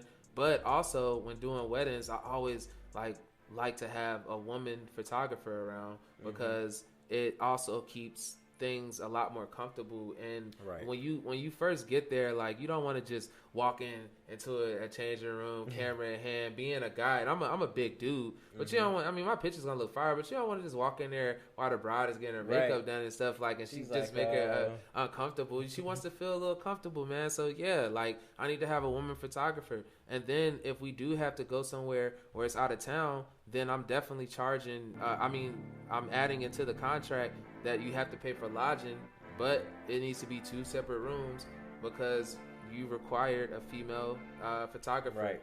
You know what I mean? So it's just being realistic. You have to really account for everything that goes into what you're doing.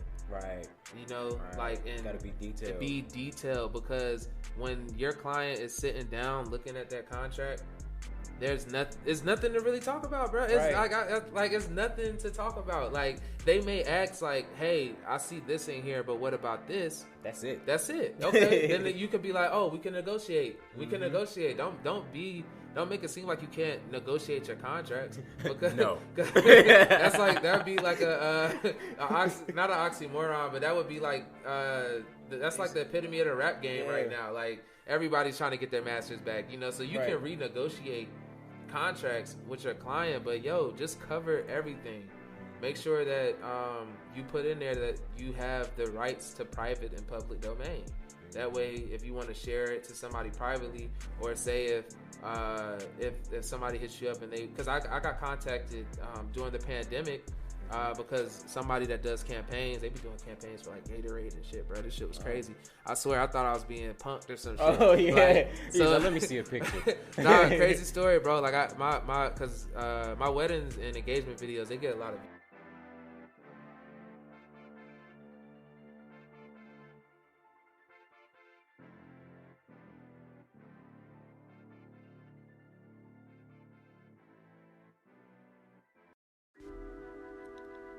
What's up, everybody? What's going on? This is your man B-Dot here from the TLC Live crew.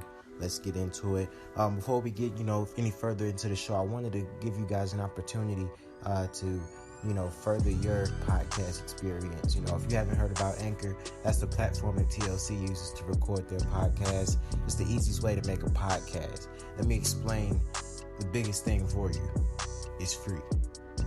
No money, no nothing. Just make an account. Get it up there. There's creation tools that allow you to record and edit your podcast right from the phone to the computer, so you don't need any of the fancy podcast equipment to get started. You can go ahead and do that right from your phone. You feel me? Anchor will distribute your podcast for you so it can be heard on Spotify, Apple Podcasts, and many other podcast platforms around the world. You can make money from your podcast with no minimum listenership. So that means you don't have to have a required amount of viewers in order to get your money off of this podcast. Everything you need to make a podcast is all in this one Anchor app. So download the free Anchor app or go to anchor.fm to get started. Again, anchor.fm to get started. You could download the free Anchor app from either your Android store or Google Play Store or your Apple Store. Again, that's anchor.fm. All right, this is B-Dot signing out. So they got, one of my videos got like 30,000 views right now. Shout out to Mike and Zach, beautiful couple. They got married. I did their wedding. I got contacted by this company, and they were like, "We love Mike and Zach. Do you have the raw footage from this wedding?" I was like, "Yeah, I keep all my footage backed up." They were like, "Yeah, we want to pay you. For your footage to lease it," and because they wanted to use it for a hearing aid commercial campaign. Wow. This now, mind you, this is what got me into campaigns for different companies after them contacting me, because I'm like, whatever the fuck y'all doing, I need to get Right. into it. I need it. I need. What are you calling me for? So they were like, yeah, we really love this clip and we want to use this as a clip in the commercial because they for the hearing aid campaign. So basically, like, I guess somebody older was gonna be hearing they could like hear the vowels being said. You know what I mean? Okay. So they're taking my footage that I did from a wedding and they saw it on YouTube because it's trending. It got like 30,000 views, and they basically want to cut me a check. Now at first they offered me something like $500 for a 2-year leasing agreement, and I was like, all right. I was like, I'm gonna get back to you because I feel like it's low, but let me call somebody who's been doing what I've been doing, one of my mentors, and ask them like, yo, is that low? Because I don't know. I'm excited off the opportunity, but I learned not to act off impulse. Right. You know what I'm saying? So he was just like, bro, like for something like that, you need to charge at least like 2 bands. You know what I'm saying? Maybe 3 bands. And that's for a 2-year leasing agreement. Hell yeah, that's like $1,500 a year. He was like, bro, you got to be realistic with how much money they're gonna make off of what they're leasing from you. Their job is to save money. Your job is to save money. I'm always come in offering the lowest. You know what I'm saying? That's anybody. But it's just you have to peep game and peep the chess moves. So after that, I talked to my boy Reese, and we do Jack videos, and I was like, bro, we need to get on these campaigns. Like, bro, they just offered me some bread to just get some footage. Right. Like, and they just want the raw footage. This is work we've already done. Yeah. Bro, what? And that's when it hit me like, yo, you got to adapt to the change and you got to learn how to move with times trending. And right now, things are changing every day because of this pandemic. So what we used to could do, we can't. Right. What used to be hot is not. The creativity has to be at a much higher level. So when I saw like the type of stuff they were doing, just going around buying different footage from YouTubers, offering them low prices, like they were just getting the steal. Just getting the steal, bro. Just and then reproducing content. Because once you sign that dotted line on that contract, yo, I did. Okay, another thing, I went to New Orleans. I got flown out to New Orleans to work with a different company that I work with. True story. This kid, it was Starks. I flew out, like you said, passing the bag back. Starks always threw me my first like bigger bags. I got to film for Nas, Erykah Badu. Like, so I was like, yo, when I start getting booked for stuff, I'm gonna always fly my big bro out. I literally got booked to go to New Orleans. I got his flight information. The company paid for that, paid for Bree to come down, paid for me to come down, of course. They already paid me in advance, so I went ahead and paid everybody up. Well, I gave them deposits first and then paid it when they finished. We were walking down the strip. It's this kid named Ray Wimley, yo. Like, he is like, I can't, like, we were walking. I had on some, I think I had some Adidas on or some shit. And no, I had a Fila outfit on, and I had on a Whitney Houston shirt. This kid's rapping, right? He literally was like talking about my attire. I didn't peep it until I was like, oh, he talking about me. Right. So he caught my attention. Next thing I know, it's like a crowd of 50 people around listening to him freestyle. So I legit was like, yo, I got to do an interview with you. I'm in New Orleans for 9 days. Like on filming this conference for 9 days. But yo, I need to do an interview with you. I don't know why, but something's telling me to. I legit set up the interview. Starks, myself, Bree. Well, I went out there, set up. We filmed him on the same street. Did the interview. We dropped the video on IGTV. It did really good. He dropped it on his page. It did good too. All of a sudden, no, I'm tripping. Before he dropped it, Common, the rapper Common, right? This was crazy, bruh. This is how you gotta trust your instincts and you gotta move when you feel something. You gotta move on it. Right. Because when we did the interview with him, literally that week we had left. The following weekend was Essence Festival. Essence Fest. So when he did Essence Fest, he was freestyling again. Common had walked by him on the strip. Common remembered him from like 2 years ago. Wow, and he was crazy. just like, yo, I remember you. He did a freestyle live with him on the strip. That shit ended up on Baller Alert.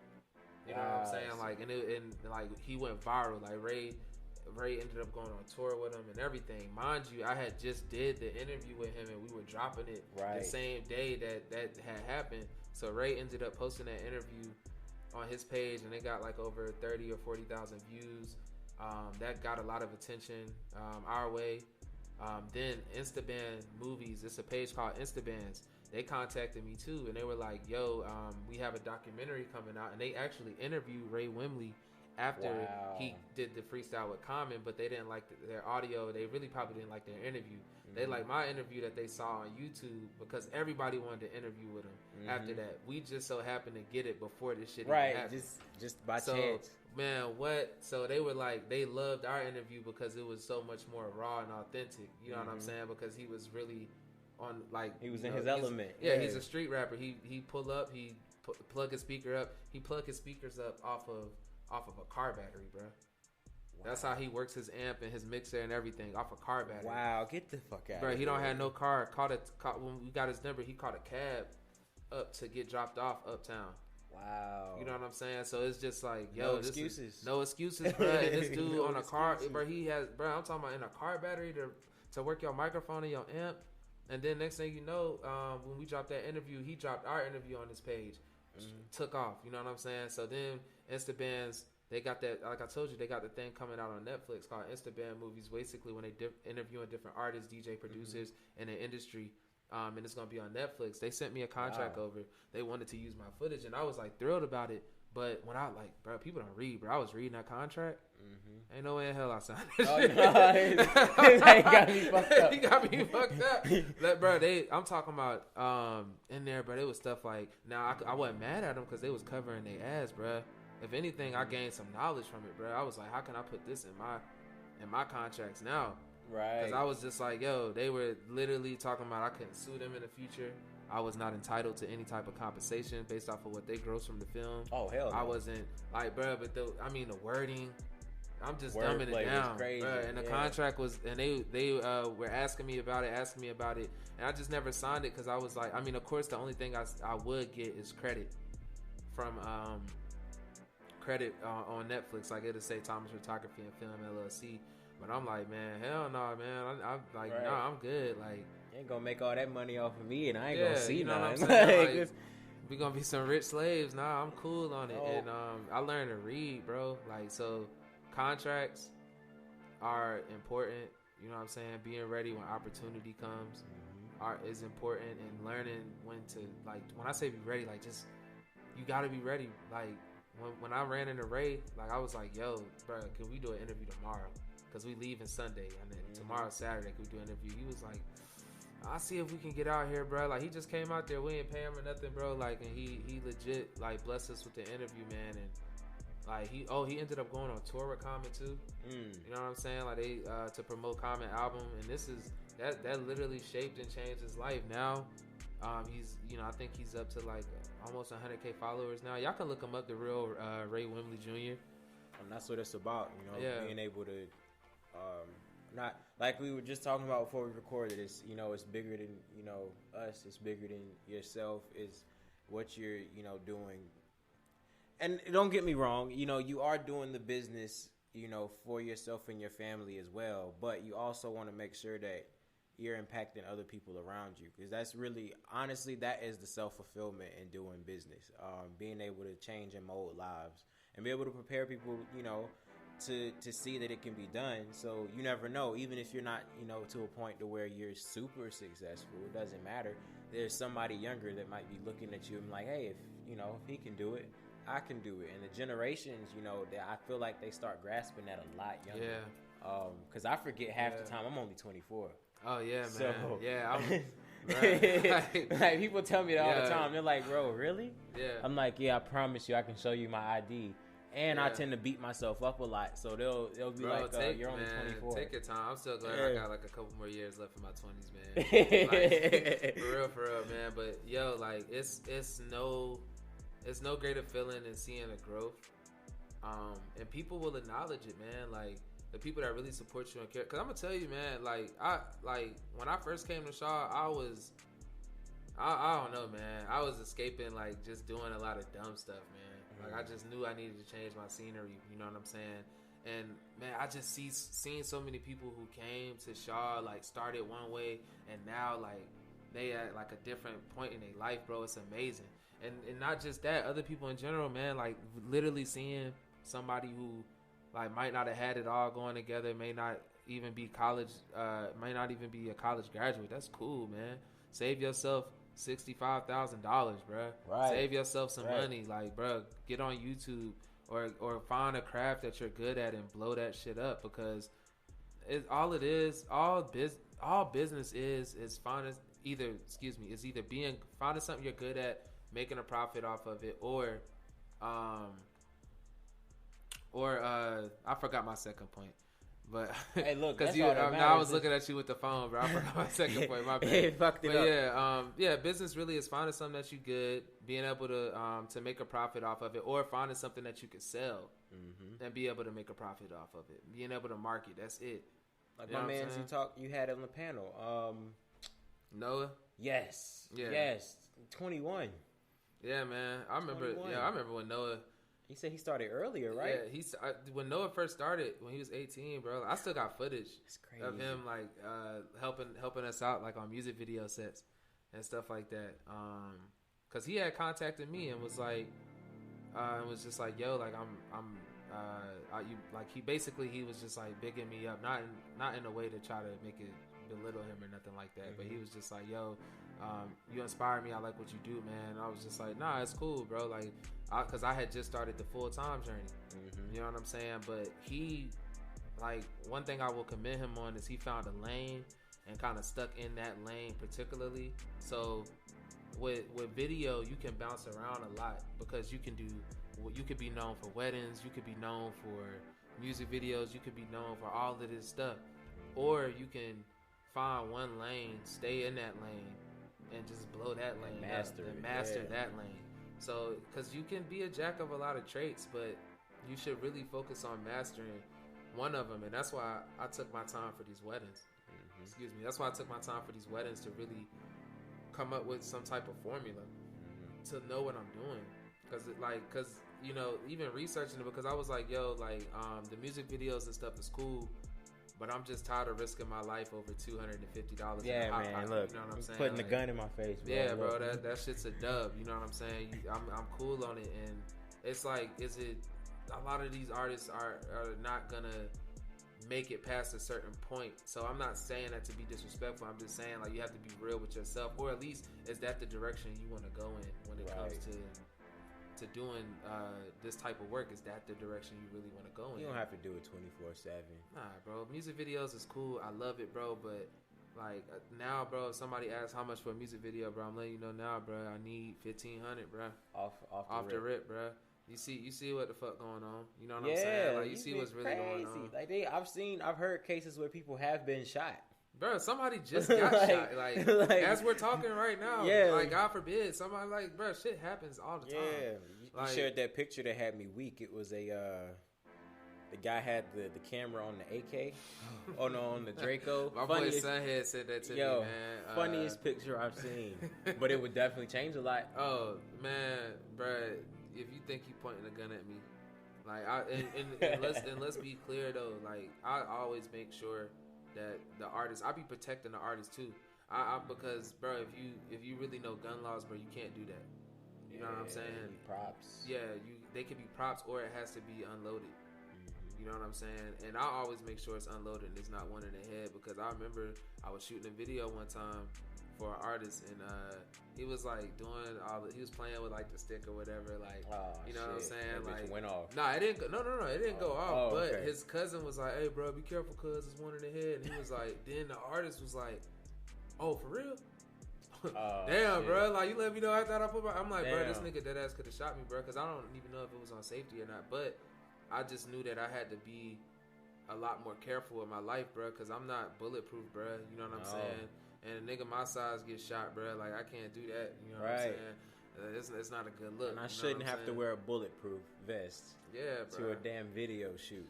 Use props, okay? Yeah. Prop guns, they do the same thing. And let's be clear, bro. A lot of these vests that you see the rappers in, they're not like, they're not real vests. bro. You I got one. Plates. Yeah, you gotta have the plates in it. When I bought my vest from, be real, when I bought my vest when I was out there in New Orleans, bro, like, and the dude that sold me the vest is so crazy because you could, like, he was like, yo, you want to put the plate, you want to buy plates? I'll sell you the plates. You know what I'm saying? They got the accent though. You know what I'm saying? And I was just like, nah, I'm good, bro. I don't need to get the plates. He was like, shit, where you from? I was like, bro, I came from North Carolina. He was like, boy, y'all don't get active out there or something? I was just like, nah, I mean, they get active, but I mean, shit, niggas don't really got no plates. He was like, shit. Like, so I was like, yo, like, because New Orleans, you know, that ain't a place to really, bro, 2 people got shot, like, right outside my hotel. I'm in a nice hotel, bro. Like, it don't matter, bro. You in that area, bro. The police had shot somebody, and then somebody else shot this girl because he didn't like the way that she was talking to him. I think he asked her. He was trying to stop her, and she was like, "Oh, leave me alone." And he shot her. Hell no. Yeah, bro. Like, you know what I'm saying? Yeah, New Orleans is, but I love New Orleans though. It's just 9 days in New Orleans. It's a great city though. It's too much, bro. It is a great city. The same thing with, my city too, Jersey. Hey. Yeah, that's where I'm from originally, man. Ooh, Trenton. Oh shit! It's the same thing every time. Anybody that knows, the first thing they say is, shit." Yeah, that man. People say that every time. I'm from Newark. I was born in Newark, and then I moved to East Orange until I was like 8, and then I came down south, and then I was like. So basically, how my life was, I just literally was down south in North Carolina, here in North Carolina, because that was the South to us anyway. Yeah, it is. This is me. Yeah. So it's like I was down here for just for school. Every holiday, I'm back up north to Jersey. Every holiday and every summer, I spent all my summers in New Jersey. Mm-hmm. So it was a lot of that going on. You know what I'm saying? Until I hit high school, and then I started getting like a lot more friends that were in my actual like age range or whatever. Right. Because when you start growing up and you get into high school and stuff, you hang out more so with the people that you grow relationships with. And it's just like, bro, like Jersey, where I'm from, bro, it's bad. You know what I'm saying? Like, I was just over there because I grew up across the street from literally, like, that's why I got so much love for Naughty by Nature, bro, and Queen Latifah, because they literally stayed on off 18th and 15th Street, bro. Like, they always were there. They still stayed in the hood after they got all that money, and they used to throw block parties all the time, bro. Like, I literally grew up right across the street from Tretch and Vinny and all of them, bro. So it's just like, it's a lot of hometown heroes out there that people don't know, yo. Like that hip hop scene in the '90s, bro. Like, bro, Queen Latifah coming to your block, like in the, bro, because we, you know what I'm saying, we in the hood, bro. Right. Like, but that's why, like, people didn't understand why I have so much love from New Jersey, or people ask me where I'm from. I'm like, I'm from New Jersey. Right. You know what I'm saying? I love North Carolina 100% though. Like, North Carolina is definitely what made me. But as far as where I'm from, like, I'm from New Jersey. I love house music. I love skating. Right. Again, house music. See, people like to talk shit about house music. And they be like, I remember I turned on some house music before, and somebody was like, man, turn that go-go off. I'm like, go-go? This ain't no damn go-go music. And don't disrespect go-go in D.C. Cause you're right, not in D.C. Yeah, D.C. Like, listen, that's their thing in D.C. But when you in Jersey now, you got to understand that this is not no damn go-go music, okay? This is house music. House music. And, you know, we fuck with it. Yeah, I don't care what nobody say. Bro, house music takes me to a place that I can't explain, bro. It's kind of like in the scene from Get Rich or Die Trying when 50 Cent was riding around with his mom and they was singing that song. And it's like, bro, like, that's like, it's your element. It's my element, bro. House music makes me, it just reminds me of a time when everything was simple and I was happy, bro. So like, simple. Bro, come on. Follow Me, come on, bro. It's a rap, bro. So simple. It doesn't matter what it could be any song really, and then I'm gonna just like be like, damn, this is it. Like, I'm gonna turn it up. Yeah, and bro. People be in the car like, man, turn this shit off. I'm like, look, you can get out the car for real, bro. like I can listen to house music for probably a good hour. At least about an hour for straight, me, yeah. Bro, straight. Just because the tempo changes, bro. It's like a ride you're on, bro, the whole time. Yeah, you know it's what I'm crazy, saying? And you can't help but want to bop to it. Yeah, like, you're gonna want to bop to some house. I don't care if you don't. You're not human. I just feel like it. That's me personally. I feel like if you don't want to bop to no house music, then something's wrong. Like you got a dark place on the inside. Yeah, of you. Bro. Like, if you don't like house music, like something's real dark in there. Yeah, bro. Or Kurt Franklin. Yeah, that's too. That's on you, bro. You know what I'm saying? Yeah. Like me personally, like. Because I just went back to Jersey, bro. Actually, I want to say last year, this time I was back up there. I had went to the Steelers game. And I always just ride back through the neighborhood, bruh. Bro, I did not know they closed down the East Orange Diner, bruh. I did not know that. Wow, I know that was probably hurt for you because I'm sure you was. Yeah, I mean, don't get me wrong, bro. I had roaches and shit, I mean, but it's a landmark. You know what I'm saying? You're kind of used to that. Yeah, it's a landmark, bro. And it's like I'm glad I go every now and then, but everything I know from there is gone, bro. Yeah, like nothing really lasts. A lot of buildings are ruined. The house I grew up in, I think people squatting in that shit, bro. Like it's bad, bro. You know what I'm saying? Is gone. Yeah, bro, it's bad. No more. It's bad. The only thing that's there, really, that was left was this place called Pink's. But other than that, everything else is kind of just gone. And they tried to see with Trenton. They people try to gentrify Trenton, and Trenton ain't really having it. They ain't with the gentrification shit. They take that shit to West Orange. Yeah, right. They're like, yo, you can go to Elizabeth or something. Like you ain't gonna do that shit here. Yeah, or South Jersey. You can get out of here with that gentrification shit. But I mean, it's like a love-hate relationship with that city because I can vividly remember it's a lot of shit that went bad there, but it's also a lot of shit that went great. Good, man. Great. And people don't, give it the respect that it deserves. It's like, oh yeah, they always try to shit on New Jersey, bro. Because it's right next to New York, bro. I'm telling you. But who came through when the World Trade Center hit though? Who came out there to help? Who was it? Jersey. A lot of people from Jersey really came out there catching buses. People that was in PS schools and stuff like that, private schools. Because I went to. That's one thing I say. Like my mom had me in a Muslim private school, bro. When I was in first grade in Jersey, like, wow, yeah. and I mean, I'm not gonna lie, like it was definitely different. I mean, like I definitely was like praying and stuff like that at a young age, but of course, I went to a Christian church on Sundays though. Which so it was like, weird. damn, I got this during the week and this. But my mom put me into that school because. And this is how bad Jersey was getting, bro. Yeah. She put me into that school because they had a gate around it. Yeah, it's that simple. That's simple, bro. That's the only reason, because it was a school. The public school was right behind our house. You know what I'm saying? But that school was maybe like 2 minutes away, around the corner. But it was gated. That's why my mom put me there. And then they also had self-defense classes too. So I knew martial arts and stuff. But it wasn't like it was that much of a better school. It was just structured. It was better than where I was at. We were still in the hood, but it was just a little bit safer.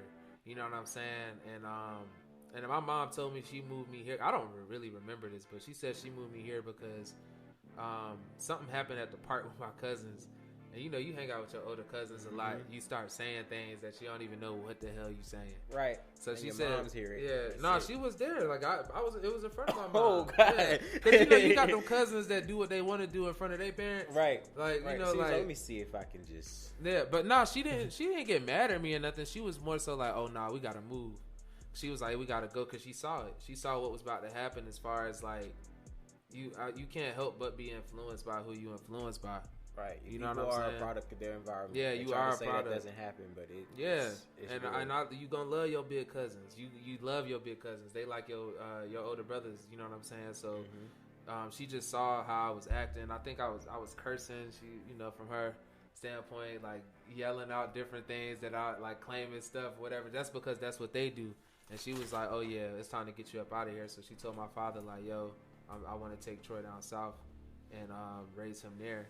And she wanted to get out her environment too, because my mom had been fighting drug addiction for a while too. So, like I said earlier, she is 28 years clean. You know what I'm saying? And appreciate it. She is 28 years clean as of Monday. That's wonderful. And that's amazing, man. And she had to get out of her environment because, if you're trying to stay clean, like you got to be in an environment where you can't have so much access to. Right. What you normally can have access to. So in the city, you gonna get it.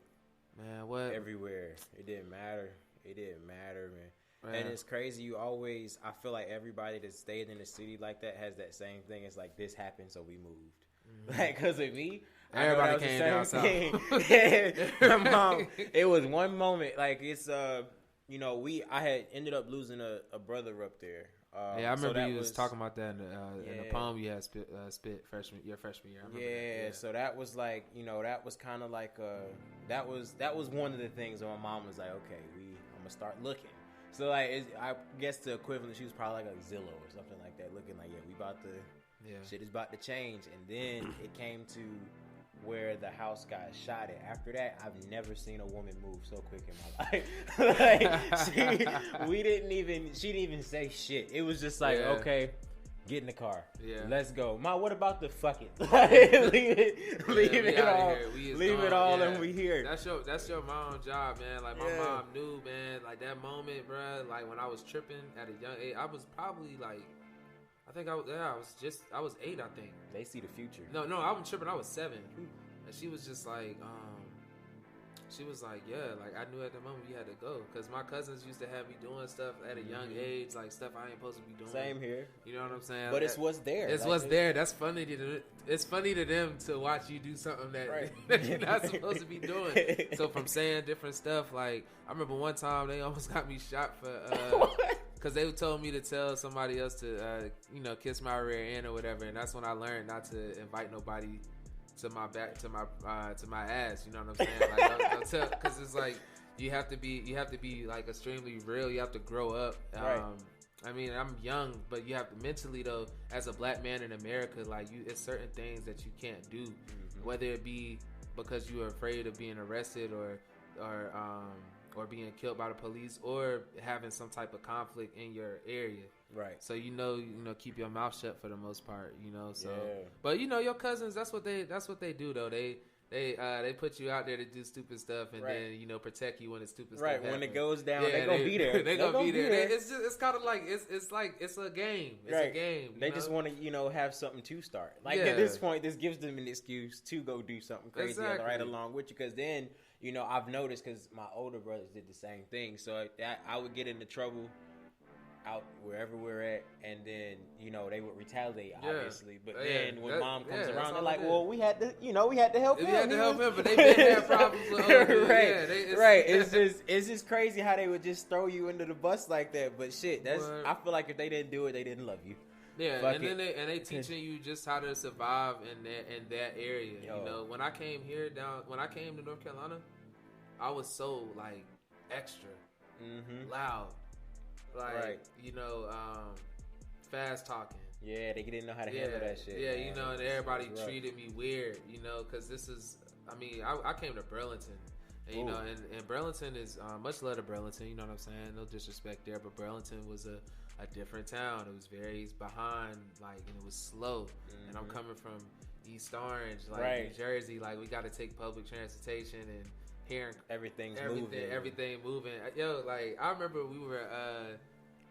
I mean, it's just cool to kind of reminisce a little bit. I know these things don't sound funny, but it's just. I remember if you're from there, it's gonna be hilarious. Funny, but we was having a water gun fight, and I remember I had got shot with the water gun at the same time, but the gunshot started ringing. Oh, but it was just like you could see that was it. But it's real because you could see how you couldn't do certain stuff no more. We couldn't go across the street to the park no more. Right. You know what I'm saying? Like, why? Like, we used to sit outside on the front porch and just chill. Why can't we sit on the front porch no more? Yeah. Because niggas is spraying. Right. You know what I'm saying? Like, it's real. Especially once you get older, Yeah, when you get older, you realize that. And shout out to my parents for always wanting me to, of course I still made dumb decisions, but for the most part, I got common sense. You know what I'm saying? So, and my mom plays a big part of that. You know what I'm saying? My mom really got me because she knew that I may not go to college. All right, let's be real. I graduated high school with a 2.023 GPA average, just enough to be qualified to go to a community college, right? Right. So, and I mean, my SAT scores were they all right. You know what I'm saying? They were decent. They were decent enough to get into a school. So, my mom had me in network marketing classes, bro, at like 18 years old. That's big. For different companies. She had me in these different network marketing classes, and that's how I learned business before anything else, as far as like learning how to build a team. Like any network marketing, it doesn't matter. It's gonna start up top, it's gonna go here, it's gonna go here. Right. You know, and then from there it's gonna branch off and go here, and each time it doubles. Right. You know, so you have to learn how to work with people. You have to like learning presenting the business meetings to different people. Get like my mom always put me on stage like for talent shows and Same just here. just always making sure I had some type of character about myself. You know, just so like I don't know what you gonna do because you gonna know do something. you gonna do something because you know you're not school may not be for you. You know what I'm saying? So shout out to my mom. That kind of helped me just know how to talk to people, how to be presentable, how to introduce myself, how to introduce somebody else, how to make sure I'm networking properly, getting information, following up, and that was ultimately like the dopest part of why I am the way I am now. Right. You know what I'm saying? That's Shout why. out to the moms out here. Yeah, I met moms. her at the event, and I kind of tell that she was that kind of mom. So, because my mom was the same. So Yeah, it was like on my ass. she's literally like she was on my ass, but I don't even know how to explain it. It was just like as a child, I'm like, get off me, like leave me alone, like I just want to. But you know, she would always was your put mom me a in this single shit. mom? Yeah, Mine too. yeah. So she put me into like a lot of shit, like, and it would be stuff that I'm like, Ma, why am I even doing this? To take like, up some time, right? Because I gotta go to work, right? That, and then she'd be like, look, it's either that or you out here, and then she's like, I ain't gonna have you out here like in these streets right here because it was too easy. Like it's too much. It's too easy to get caught up. It's too easy. It's way too easy. Like even when I first came down here, the culture, it was a huge culture shock for me. I mean, one, being young, but then two, because things were different. So when I came here, I went to a private high school when she moved me here. You know, I stayed on campus at the school. I went to Mount Zion Christian Academy. That's where I That's went in to Charlotte, school. right? No, it's in Durham. Durham. Right there, the church, Mount Zion. You know, it's like right by Hillside High School. Not too far away. I know what from you're talking it. about. Yep. I know what you're talking about. Tracy Okay. McGrady went to that school. Okay. I went there. She was like, "You gonna play basketball?" She sent me there to play basketball. Stayed on campus. The very first culture shock for me was walking through the door, and people were like looking at me because I'm walking through, but I'm just like, okay, y'all ain't got no metal detectors, like none of that, like nothing. So you can just walk through the door. Yo, and when you realize your school don't have to do a fundraiser. Yo, it's crazy. It's like we didn't do fundraisers at that school, and this was a private school, so it was. I mean, but then granted, you know, people are paying money to go there, so I mean, it's understood. But like that culture shock hit me. I'm like, damn, y'all ain't gonna check me. I could just walk on there, straight through, go upstairs. Y'all ain't gonna look at my bag, none of that. And that's the shit that we had to deal with there. Like, and it's just crazy that people, you know, have never experienced that, so they thought I was crazy. The second thing, more so, wanting to go get a snack. I'm walking out. I'm like, yo, where's the closest store? Because I ain't got a car. You gotta go to the corner store. So he was like, yeah. He was like, yeah, the closest store is like a block down the road. Me thinking a block, I'm thinking, okay, walk out the door, hit a right, and then boom. So I get out and I'm walking, and I'm like, yo, where the fuck is the sidewalk? It's a mile away. Like, It's no sidewalks. There's no sidewalk. Yeah. So then I got there. I'm halfway down the road, and then I remember he said, once you get to the light, make a left. So I'm already mad because it's hot.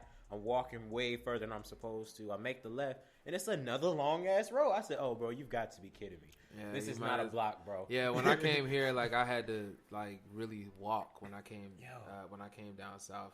And I keep saying down south because it's North Carolina. It doesn't seem like down south when you got Georgia and Texas and stuff like that. Shit, but to me, this was the South, though. I mean, don't get me wrong, though. If you know your history of North Carolina, this is definitely, like, where the slave trade began and stuff, though. But I will say, though, like that's one reason why I love Raleigh and I've been able to elevate so much in Raleigh is because it reminds me a lot of up north. You know what I'm saying? Just as far as like, but you can still move faster than a lot of people here. Because one thing about being from up north, if you are from there, then you normally are like thinking fast and moving fast. But what I noticed is when I came here is people here don't like fast talkers. No. Like if you're a fast talker, like they talk hold on, shit. let me tell you something slick.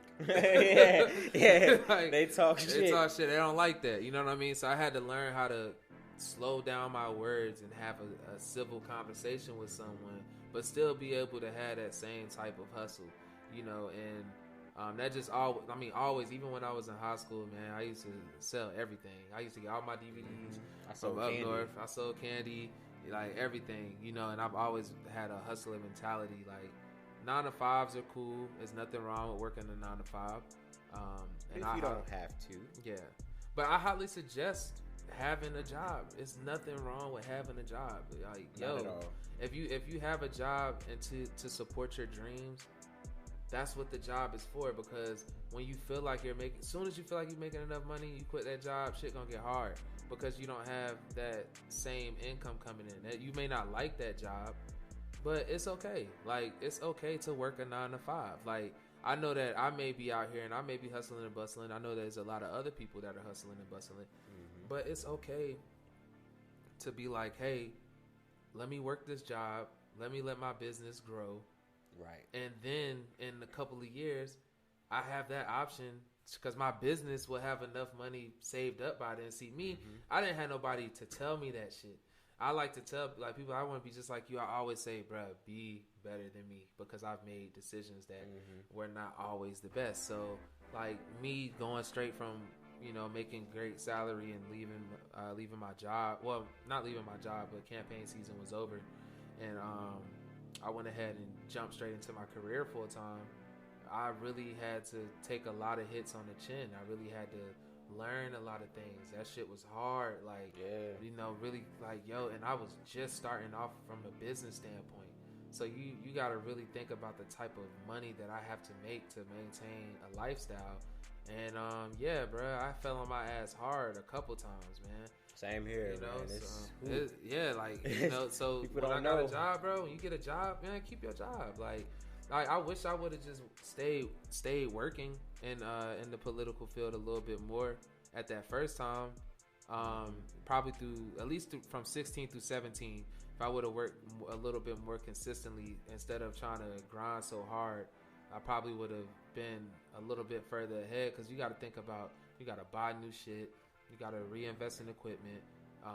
You know, you got to get your stuff to keep running your business, basically. Right. And if you haven't taken at least a couple of years to let your business build up its own money and not spend that money, you know, like, it's a difference between quitting your job. Yeah, you may be making some money, but it's off of services.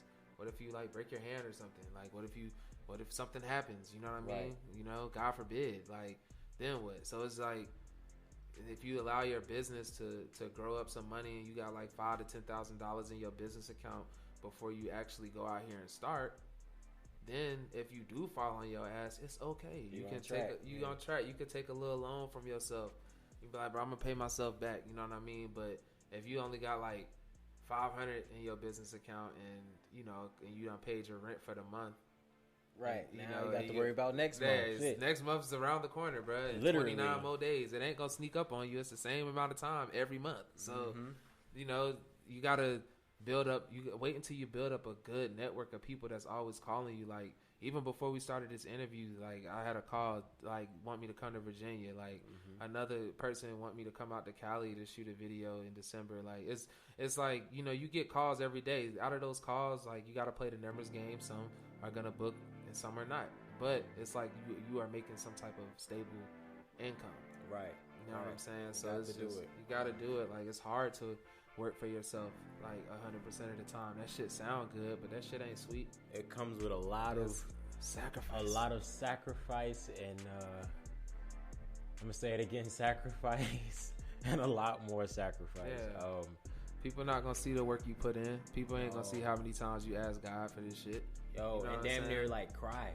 Bro, what? You gotta tell when you tell God that you ready, when you really tell God, like, bro, I'm ready, like, but you saying it and you actually believe that, you know what I'm saying? It's a difference. And when you say you ready, he's really gonna show you. He's gonna really put you in situations, and if you're ready, it's okay. Yeah, and that's when I feel like people, misunderstand, the whole Job situation. Like when, it felt like Job was ready. So the thing is, when he say Job is ready, you're like, okay, if he said he's ready, shit should be going great, But no. When you say you're ready, that means that means that you have to be able to withstand everything that gets thrown your way. So that's when, he might step back a little bit. So I've noticed that that's happened with me when I finally said, you know what, I'm here to go. I'm ready to go full steam ahead. Let's do it. It was just like every week, like something was happening, and I'm just like, yo, what happened? Like you had me on track, and then all of a sudden, all of this is happening, and then I had to keep getting reminded, like, no, that's letting you know whether or not you truly are ready. Because when you have these tribulations or these trials and so on and so forth, if you can go past those, then you can be prepared for the other end of what's to come from going through it. Yeah. So that for people that do that, you have to be ready for those trials and tribulations of starting businesses, because it's not going to be perfect. It's never going to be perfect. I still go through things now till today. I still go through things. Like, actually, I was talking with a friend of mine last night, and he was saying how, he's doing quite well for himself, but he was just saying that, bro, like, I got a lot of stuff that still goes on. Like, people be like, he's straight. You know what I'm saying? If it be somebody that owe him some money, or they feel like, he get into it. But it's like, bro, when you start making a lot more money, your expenses go up. You know what I'm saying? And and a lot of times our problem is that we want to make it look like we're making a lot of money. Right. So we feel like we got to drive the nicest car. We feel like we got to have this and that.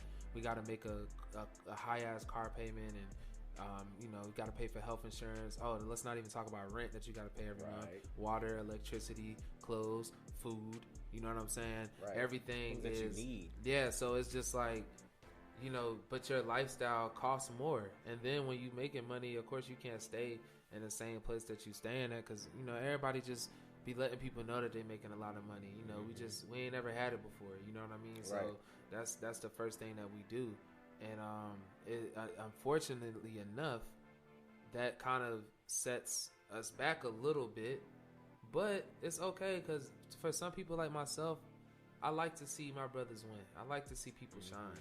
That motivates me. Like, it's like when people see me doing good, they be like, bro, you always working. I love that. I'm like, that's cool, but I'm definitely motivated off of my circle though.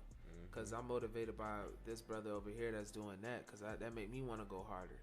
You know what I'm saying? I got to get to it. I mean, of course, like, my kid is, like, my biggest motivation right now. And she's not even here yet. But, yeah, man, like, just making sure that we got stuff. Like, making sure it's secure, bro. I think that security, bro, feeling secure in your situation, that's, like, the biggest... It's the biggest thing, bro. As an adult, it's just feeling secure, whether it be financially or feeling secure in your relationship, feeling secure in your job. Like, you don't want to, like, and for people that are not sure about what I'm talking about as far as, like, job insecurities or we'll get to food insecurities later. But job insecurities is like if somebody come around your camp of people that you work with, right? And say if somebody doing something that you could have been doing this whole time, you're gonna feel insecure about your position, like this person can X you out. Right. So you want to feel secure in what you do. Like, you don't want to, like, and then, like, and let's also make sure we have a conversation about guidelines and boundaries, because I know it's approaching 4:36. All right, so guidelines and boundaries when it comes to business respect on the business tip. Now people have common sense. We know that, if you invite me out somewhere and you do what I do, like, yeah, my energy may be good, your client may rock with me a lot, but when they ask for information and they want to book or something again, I got to point them back in your direction because you invited me out here. I don't want to step on your toes. Even if I'm on a bigger platform, whatever, that's your client. They went through you. If they reach out to me outside of that, then I will have to let you know that they did, and and I would make sure I would let them know that. I hope y'all know that, right? I'm gonna let him know, right? But it's just keep good relationships. Don't burn any bridges. That's the most important. Stop burning bridges. Like, stop burning bridges, because you gotta walk back over them to get back. Like, and then if you gotta walk back, guess what? You can't, because you done burnt them. Like, I don't burn bridges with nobody. I don't care how bad you have done me or if you owe me some money, you know what I'm saying? You never know. You know, fuck that money. I'm doing fine without it. If you owe me anything, you know, I do not believe in burning bridges with people that, because I'm like, you never know where our relationship is gonna be at in 5 years. People that I thought I would never be cool with, I'm cool. I'm probably not saying that we had some beef or something crazy happened, but I'm saying based off of judging a book by their cover, like I thought I would never be cool with some people, but I never burnt that bridge. Right. You know, so I never talked down on them. I may not have understood what they were doing, but I never talked down on them. Now, if I reach out to people, when I call people, it's never an issue. They probably been waiting for me to call them. You never know. So it's just like, bro, don't burn your bridges. Don't underestimate anybody. Don't ever think that you can't know any more information. Yeah, burning bridges isn't really important. And again, like you said, don't underestimate anybody, because especially when you're dealing with, because we're all in this, you know, this entertainment industry bubble. It's a small bubble. So it's a very small bubble, and you know, you never know. Like the entertainment industry is so random to me. So it could be, you know, somebody that just started off maybe a few days. Like I've interviewed some people that are rappers that do music, and you know, I was like, how long have you been doing this? It's like, I started rapping like a week ago, 2 weeks ago. I'm like, are you kidding me? Like, and so, you know, some of them got talent, bro. Yeah, so you never know. So don't underestimate anybody, because I mean, I could have, even though I'm just starting off, but say for instance I could have very well been like, nah, I'm gonna be on my show. Nobody know who you are. That's not gonna benefit anything for the both of us. Neither of us is gonna benefit. But you know, I'm not that type of person. I like to thank God that I'm not. But I definitely had them up there, and then as I learned more about them, I'm like, oh, this motherfucker been doing some shit in these past month or 2 weeks or 3 weeks. Like I had her name is Heidi Blanco. If you guys, you know, get a chance to follow her, she's been rapping, at least doing videos and shit. I believe she said she's doing it for like a month. Yeah, and she's picking up like quickly. She posted a music video before, and that's what really got me to get her to come on to the show. But she posted a music video, had no views, but I listened to it and I was like, oh yeah, she's kind of nice. By the time she got to my show, which was maybe like a few days later, she was pushing like close to 500. So that was like in a few days. Yeah. So I mean, it's like you never know who you're coming across, because it's the entertainment industry. It's somebody may like it that much to where they're like, okay, boom, there you go. Yeah. So you never know who you're dealing with. And it's been so many people that have literally like just like, I'm talking about like blow up, right? Cause you never know when your break is gonna come, bro. Shit, Jack Doyo. Jack, man, yo, Jack, he blew up. Jack is still blowing up, man. What? I'm proud of him, bro. He has like the 170th one. Hold on, excuse me. He has 171st hottest song in this country in Saudi Arabia, bro. And that's definitely got to be lottery. I know it. It's lottery. I know it. That's my lottery. shit. Yeah, lottery, that's my shit. Yeah, like we, cause I be paying attention to stuff, and I mean this is verified like through Apple Music. That's like he has the hottest 171st song in that country. Like, and it's just growing by the day. I think so far he's already reached like over 50,000 streams on Apple Music alone. So I play that shit every morning. Yeah, and then on top of that, like, he's got like 385,000 views on fucking YouTube. Like, that's just crazy. I remember when I first worked with Jack, man. It was actually with Brahms. That's how I linked with him. And from working with him that first time, like, we just didn't work with each other for a couple of years, not because of any issues or nothing. It's just he wasn't my point of contact. I came out there to help a friend out, so I wouldn't, of course, there was other things on your mind. I wouldn't cross that boundary of like trying to be disrespectful. So I had asked him for an interview because he had did a song called "Got On," and that joint had got like 75,000 views. In less than a week, it started trending. So I was like, oh shit. But before that though, my very first Connect to Culture, I was like, yo, Jack, and it may be somebody on this live right now that was at the very first Connect to Culture. But I was like, yo, Jack, man, I would love to have you come out and perform. So him and Shauna came out and performed. He performed Cash Cow Safe. And right now I think that's at like almost 16K views on YouTube. But that joint was fire, bro. Like they was playing that joint all over Africa and shit, like all on NNR radio station and stuff like that. Like I mean, this shit was crazy. So I was like, bruh, I gotta get you to come perform at Connect the Culture. He came out, he performed.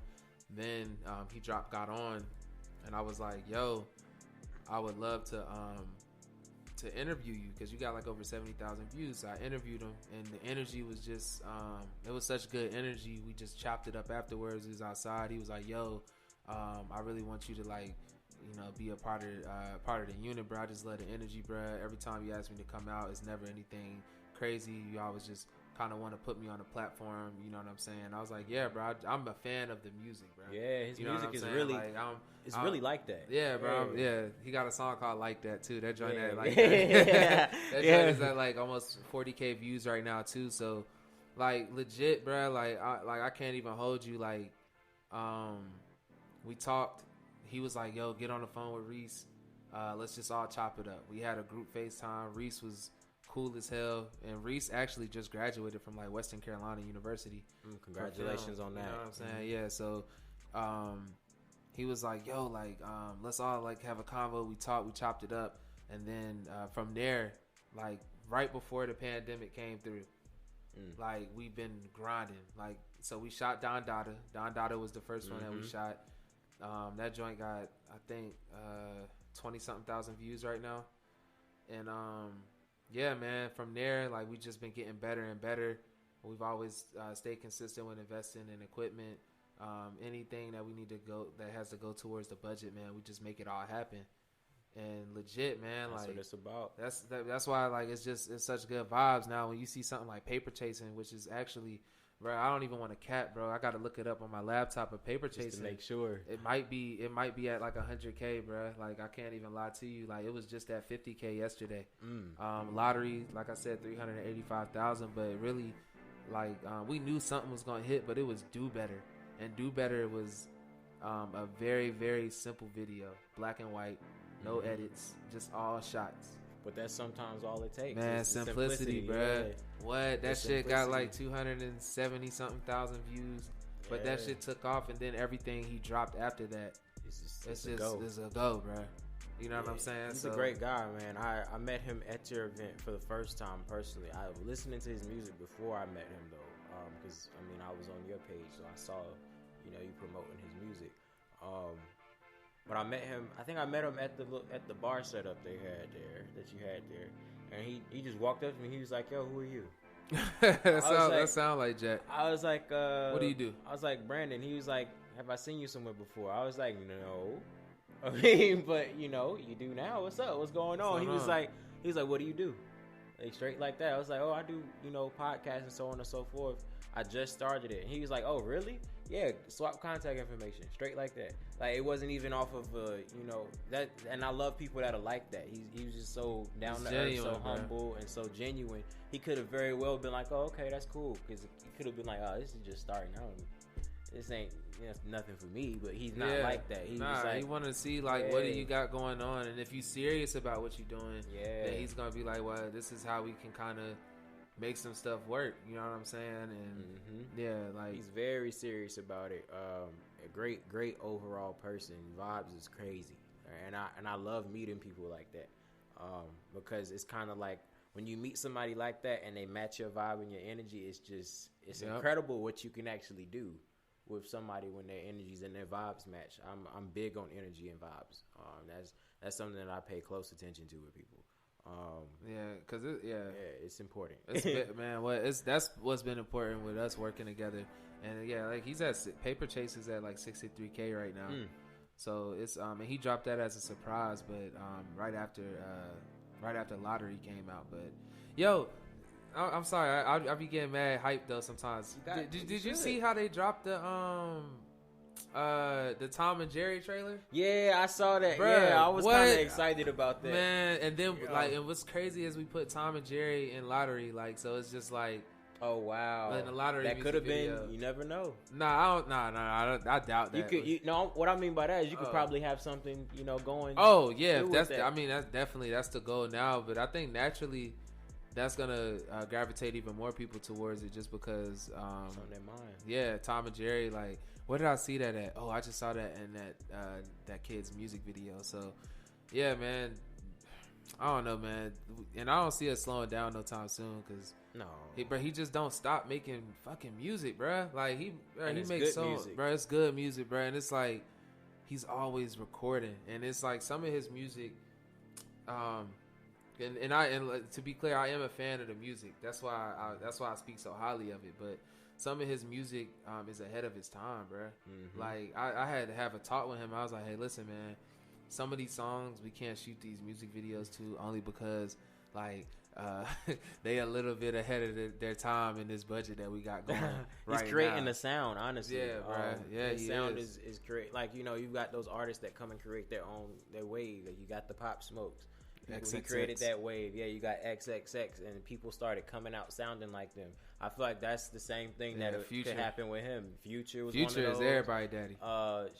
Young Thug. Because now in Atlanta, everybody's a Young Thug. Bruh, everybody. Key, Gunna, everybody. They all the same. You got Roddy Ricch that started a wave with his sound. Like, and him being from Cali, that was different, because it's like pulling out the coupe out the lot. Yeah, people don't rapping like that in Cali. And then Rod Wave, bro. Rod Wave started a fat boy singing wave, bro. What's the plug-in? Big boys make the most noise. Big boys make the most noise. I might do something. Sick. Got it out the bucket. Yep, there it is. Yep, there it is. I'm a rapper now, bro. Like, you got to do it. You're officially a rapper now. Something sound good and catchy, bro. But the only thing is, nobody can really sound like Jack, because I don't think so. I don't think so, bro. He's too. He gets his voice too high, bro. Yeah, I don't know how he crazy. Do it. His range is. Yeah, bro. I don't know how he ridiculous. doing it, bro. Like, his range is ridiculous. And for the people that will be listening to this, I'm telling you, like, you will not be disappointed listening to this man's music, yo. Like, at all. Like, I literally got the iTunes and was like, yeah, I'm just gonna put it on shuffle. Like, just see what happens. And then you just like, bruh, yo, I'm gonna be real. Don Dada dropped. I shot the cover for that album here. Matter of fact, I just thought about that. I shot his album cover here. Don Dada has over 250,000 streams. The album. You know what I'm saying? It has over 250,000 streams. Speaks for itself. It's no features. No features. Speaks for itself. That's the work. Yeah, because Jack don't be popping this shit. You know what I'm saying? I be popping this shit. He just keep working. Yeah. He don't really look at the results too much like that. But yo, his album has over 250,000 streams. Like, and he just dropped it like maybe 4 to 6 months ago. I want to say 6 months ago. So numbers, yeah, man, it's doing numbers, man. Like, yeah, bro, he's on fire right now, man. So it's just good that he's been staying consistent, man. That's the key. Yo, it's so many, and there's so many talented artists here in the area, man. I just want to see everybody like make it out. One thing I will say about North Carolina is that all the artistry that goes on here is just pause due to poor connection. Okay. All the artistry that we are doing here is it's good, man. Like, and everybody's different. Everybody's in their own unique way, their own unique platform. It's a melting pot. Yeah, it's like a melting pot, because everybody that's here is not from here. Mm-hmm. So it's like everybody just coming in, adding their seasoning and stuff. And that's why, like, the Baby really broke through for everybody. Yeah, he did. Him and Cole, both of them, kind of set that platform for people to be able to come out here and just, do their thing. Rhapsody too. Yeah, I could say Rhapsody. Cole went to New York.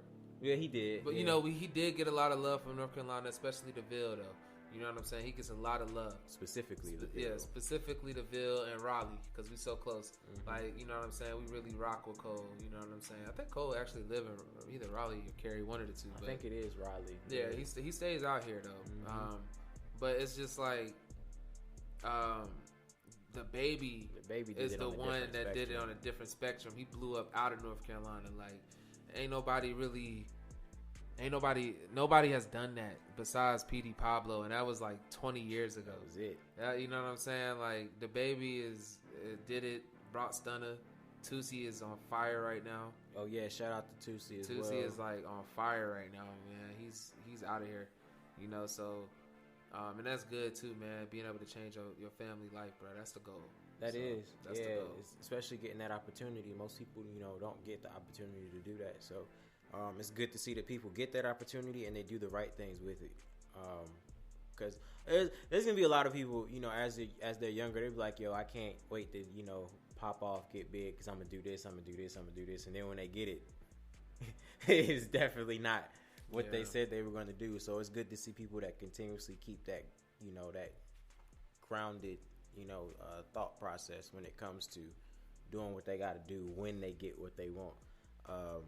Because like it's the same thing like we said, it's the reciprocity. You got to remember to, you know, acknowledge the people that helped you on your way up. So you can't necessarily forget about them.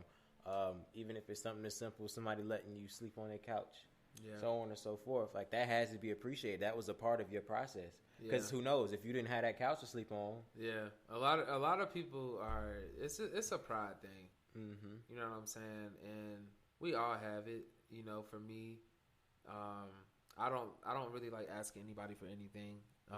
And that's not because I can't ask anybody. It's just if I'm gonna ask anybody for anything, I'm gonna save that one time. I'm on my last leg. Yeah, I'm gonna save that. I'm gonna save all my lifelines from all my friends because, you know, once you ask, like really consider when you ask somebody for something outside of help, you know, and it's different, or a job. You know what I'm saying? Mm-hmm. If you asking them for a job, they're in position to employ you. Cool, you're willing to work to get some type of compensation. Or if you ask them to help you out with a personal project, that's fine as well. But when it comes to a financial aspect, nah, man, just everybody got shit going on, man. Right. I'm not the only one. You know what I'm saying? I say the same thing, and people think I'm so wild for doing that. Nah, but it's like, no, it's we got rent like you got rent. We got bills like you got bills, you know. So it's if I'm taking it out of that to give to you, you know, and you're already and you're in not position, gonna pay me back, right? Not immediately. So you're not in that position because then you wouldn't be asking me for it. Yeah. Like my biggest thing is I hate when people say like, "Hey,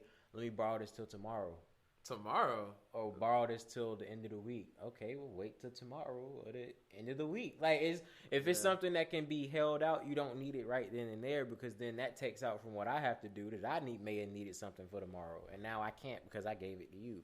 And you know, it's situational. It all depends. You got to, you know, take a look and evaluate the situation and then move forward with that. But it, like I said, it just all depends. But people have to realize that when you're asking, you're taking out of, you know, whoever they have to support. Especially like if it's somebody with children or so on and so forth. Because now you're telling me like, okay, I'm taking this out my children's mouths to give to you. I'm gonna really be on your ass now, cause you know. I'm not. I would never compromise friendships over money. Like, and I know, man, I got friends with more money than me. I have friends with less money than me, and I have friends with the same amount of money as me. And it's okay. Like, it's like, if anything, I'll ask you for a connection. That's more valuable. That's to me more than valuable anything. Because it's not really your responsibility to be accountable for where I lacked. Mm-hmm. So if the, you know, and that's just like as a business owner too, man, like you don't want to be in a position where you just got people in your business like that to even know that you are struggling to that point. Like, and I'll say something now, like I said, bro, like even when it comes to supporting you with a business, first people you need to go to is your family. Right. If you don't have no family, you need to go to like your closest friends. Mm-hmm. You know what I'm saying? And you need to be real. You know what I'm saying? Let me read this comment. My bad. But you just need to be real about. All right, turn it this way so I can see it. You have to be real about what you're asking for and be real about the turnaround time. Like people always say like, oh, like let me hold something till tomorrow, bro. You're not gonna give it back to me tomorrow. No, you're not. You know what I'm saying? If you was gonna get it tomorrow, just wait. You know what I mean? That's how I am. Like it's like I have a cousin like that, bro. Like literally calls me like he got responsibilities, you know what I'm saying? But he'd be like, yo, I mean, we all got responsibilities. But he's like, yo, I'm trying to pay this cable bill tonight, man, and I don't get paid until tomorrow. I literally could put it back in your account. I was just like, nigga, you better wait. Just wait till tomorrow. You better wait till tomorrow. You got Netflix, like, he was YouTube. Like, you know what I'm saying? Like, my main thing is that I will connect you to an opportunity. I will connect you and put you in position to, if I can't do it, I'm damn sure gonna connect you. Mm-hmm. Just like when I saw this dope setup that you have right here, mm-hmm. I was like, yo, it's a couple of people I know that have been asking me for podcast services, and they would love this, man. And literally, I mean, this is golden, bro. Like, seriously, we're gonna talk after this for sure. But yes, sir. You know, that's my thing, bro. Like, I can't do everything for everybody. Like, I can do for me and my family. You know what I'm saying? But other than that, like, nah. That's all you're required to give water to. Yeah. Everybody else, you just and then lead sometimes them to you gotta, and sometimes my family does not consist of blood. Like, it's some people that I'm tied in with that I know, like, yo, I got you. You know what I'm saying? And I know you got me too, bro. Right. You know what I mean? So it's just like that's how it should be, man. You know that's exactly how it's supposed to be. Everything runs off of loyalty. You know, loyalty is big. It's really big. People don't really put too much attention to it, but loyalty is a very, very big quality to have. Mm-hmm. And like you said, that doesn't necessarily mean, like, you know, financially supporting somebody. It could be as simple as sharing somebody's work on your page every day. Right, it's free. It's like that's free, yeah. But that's stuff that we pay attention to. Yeah. So like I notice stuff like that when it comes to like the podcasting. If I see somebody, and it's a few people like that, they'll share, like, no matter what it is, it's every day. Bro, I appreciate everybody that support me, bro. Yeah, man. Likewise. It's crazy to see that there's people that really are, you know, that willing to support. So you may not see them every day, but when I do run into them, it's like, yo, appreciate it. Like, everything that you've done, like, I appreciate it. And they're always like, what do you mean? Like, I'm like, you not on social media? Like, yeah. I see what you're doing. So people think that, you know, things go unnoticed. No good deed goes unnoticed. Like, that's just not true. You know, you may not ask for the credit for it, but I feel like if it's any good deed towards my end, I feel like it's my responsibility to make sure that there is some type of recognition for that. Oh, man, that's on my page in my last interview I did with Marcus, man. Like, that's just something that bothers me, is putting in work and not getting recognition. So anybody that works with me on a project, like, if you go in if you go into the post description, that I put their tag information in there. You know what I'm saying? Like, and because it's 5 now. All right. But like, one thing I will say is that you know, you have to. The last thing I'm gonna say is this: we have to stop being afraid to step into our light. You know what I'm saying? We have to stop being so afraid to step into the position that is given to us. You know, we ask to be in this position, so it comes with certain things that you have to make time for and really stand for. So I'll say this: like, if you really are putting a lot of people in position, if a lot of people do work with you and for you, then it's okay to understand that you are bigger than yourself. You want to empower the people around you to definitely get to a certain point where they can be on their own, or they can take care of their own self. Of course, I want you to have your own business. I want you to do everything. But if you work for me, and because I had to really have real conversations with people, and I was like, bro, listen, personally, we're great. It's no problems. Business standpoint, understand, if I book this, if a client comes to me directly and I set this up and I'm getting paid and paying taxes on this, yeah, when that work come out, you're gonna be in the description. You're gonna be like, if Warner Brothers said, hey Troy, we want you to Thomas Photography to come out and film. Okay, that's fine. Do you think it's gonna have my logo at the beginning of the movie? No. It's not. I'm gonna get my check. That's what it's about. Like, right. I mean, you're gonna get your recognition, but it's just like, yo, just be. If that's the case, just be the company that they go through. Right. We have to stop. Everybody is not always gonna be the chief. Like, sometimes I go into positions and I'm not in charge. I don't have control over everything. I am here. It's okay. I don't want to always be in charge. Who the fuck wants to always have to make all these decisions? Yo. No, it's too much. It's way too much, man. And I just urge people to understand. So when you walking into your light, walking into your purpose, own that shit. You know what I'm saying? Be responsible for that of what you are in charge of. But when it's time to fall in line.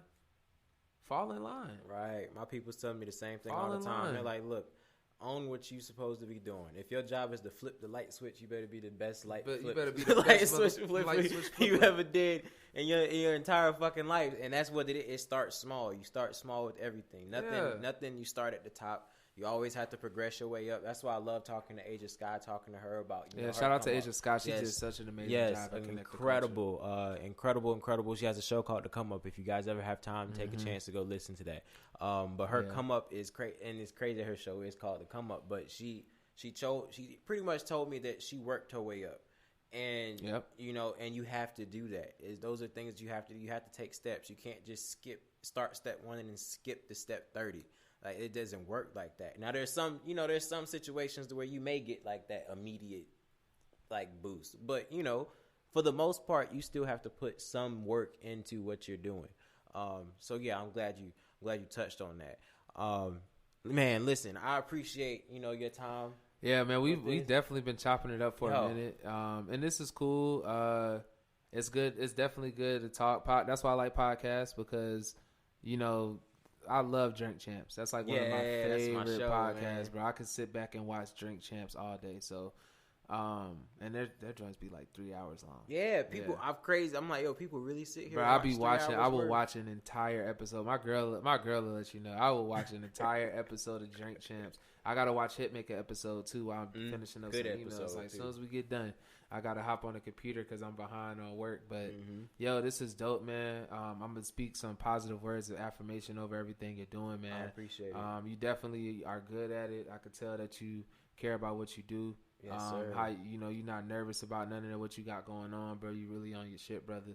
So even hitting me up, I low key forgot that it was gonna be today until you texted me the other day and was like, "Yo, we still good for the 18th," and I was like, "Bet." And then no, the flyer was the post was a reminder for me, and I was like, "Oh, like I'm like, bruh, serious, like," and I'm like, bruh, I rock with that, bruh. So yeah, bruh, like definitely stay consistent with what you're doing, man. I see a lot of great things on your way, bruh. You know what I'm saying? For real.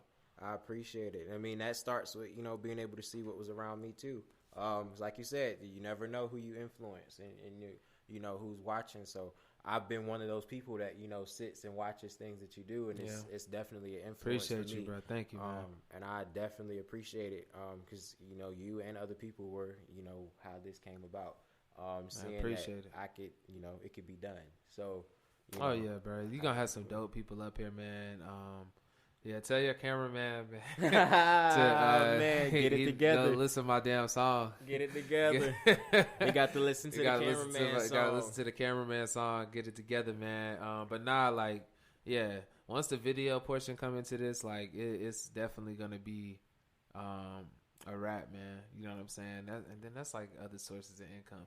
I don't want to, because I know we've been talking for so long. So I don't want to keep, because it's a lot of information, man. It's a lot of information, but bro, it's so many different ways between Spotify and then also gaining the views off of YouTube as well. Like, it'll grow, man. Just consistency, man. Yes, sir. Just got to keep pushing with it. For real. All right. So, everybody, as you can tell, this was one of the good guests that I've had. One of the great guests that I've had. Very informative. I told y'all weren't gonna, it wasn't gonna be anything that you didn't want to miss. So you're gonna have to. No, you're gonna tune in. I already know it, because who wouldn't? Like, it's the information that's coming through here is ridiculous. You dropped a lot of gems, and you always have. Anytime I've seen you talk, it's never been anything that's been like a waste. I appreciate it, man. It's been great. So, for everybody listening, we appreciate you tuning in. We definitely appreciate your time. Oh, also wanted to shout out everybody listening, because you're allowing us to get to these platforms that we're getting. Your views, actually, believe it or not, determine what platforms I can get. So for me to be able to reach 20, that's incredible. So thank you all for, you know, tuning in. Even the silent ones, you know, that don't let it be known that they're watching. I still know that you're watching because we're on platforms. So again, yes, thank you. Again to Troy, thank you. I really appreciate your time. Ain't no thing, brother. Yes, Ain't sir. No thing, Yes, man. sir. You didn't have to do it, but you did. So I appreciate it. And again, everybody listening, thank you for listening. This has been the live crew, and we are signing out. This is your boy B-Dot. Y'all have a wonderful evening. I'm going to let Troy go ahead and sign out as well for him and give him your Instagram and all of that for him as well. Oh, yeah, man. You already know, man. It's your boy T-Roy. Big boys make the most noise. You dig, man. Better known as Cameraman. And, yo, you can follow me at T_Roy1906. You can follow the studio page at Creative Innovations NC. Creative is with an 8. And then you can follow my business page at Thomas Photography and Film LLC. Yes, sir. That's it. That's it right there. Again, we appreciate you for watching. Thank you for watching the live crew for the culture by the culture. You already know what's going on with it. Y'all have a wonderful evening. Follow us on Facebook, Twitter,